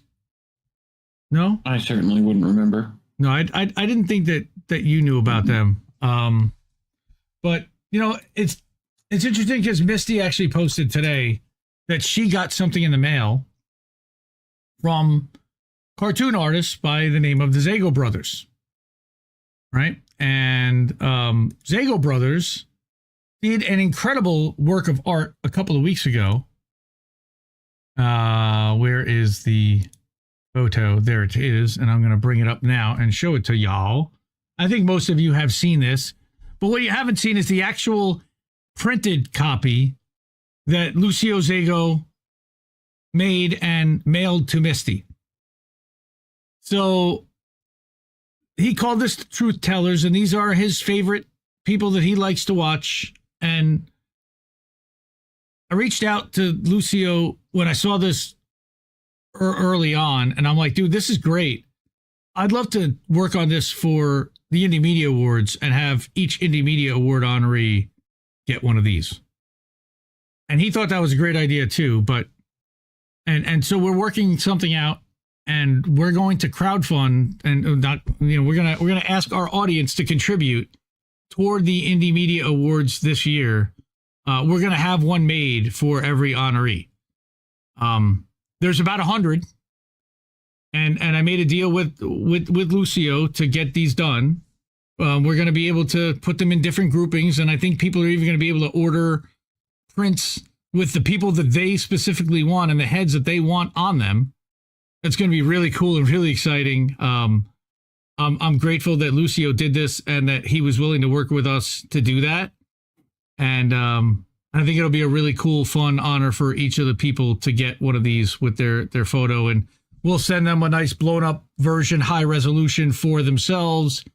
And we may even put some of these in a shop, be able to have people order them as prints and t-shirts and everything else. So Lucio also sent a letter to Misty that says, "Hey, Misty, thanks for all your great work to free Julian Assange. You're by far one of our favorite independent media voices. Keep up the fight." So again, at Zago Brothers on Twitter, follow them for sure. Lucio's really cool. He's going to be working on these for the next 6-8 weeks or so. We will release them at some point in the future and can't wait to do that. But if you can contribute, that's where the Ko-fi money will be going towards for the next couple of months, will be towards supporting that effort and getting prints and the cartoon art, and supporting Lucio's independent cartoon art to do this for all the independent media people in our space that are honored with an indie media award. Again, hit it. So that's what we're going to do with our Ko-fi money. So we need to change it. So support the Indie Media Awards is what that's going to go to. We're going to work with the artists Zago Brothers to have cartoon heads drawn of all of the Indie Media Award honorees. I provided them with a list, and we're going to ask our audience to help contribute to that and to support independent media and support independent art that will be given to independent media. Unlike an organization that's funded by Jeffrey Katzenberg, we are funded by our users and by the people watching now, and we love you for it. Please, if you can, and if you can't, enjoy the show, watch the show, but support independent media, because we need it more than ever to challenge the corporate crap that's out there. You can do so by any of the links there, or by going to ko-fi.com/Indie News Network as well. We're the only ones telling it like it is out here, because corporate media sure ain't telling you what's going on with this. Okay, they're trying to bury this stuff. They're trying to hide it. They're trying to make it inconvenient and distasteful for people to even discuss. We're not going to do it, and we're not going to turn away, and we're going to keep spitting.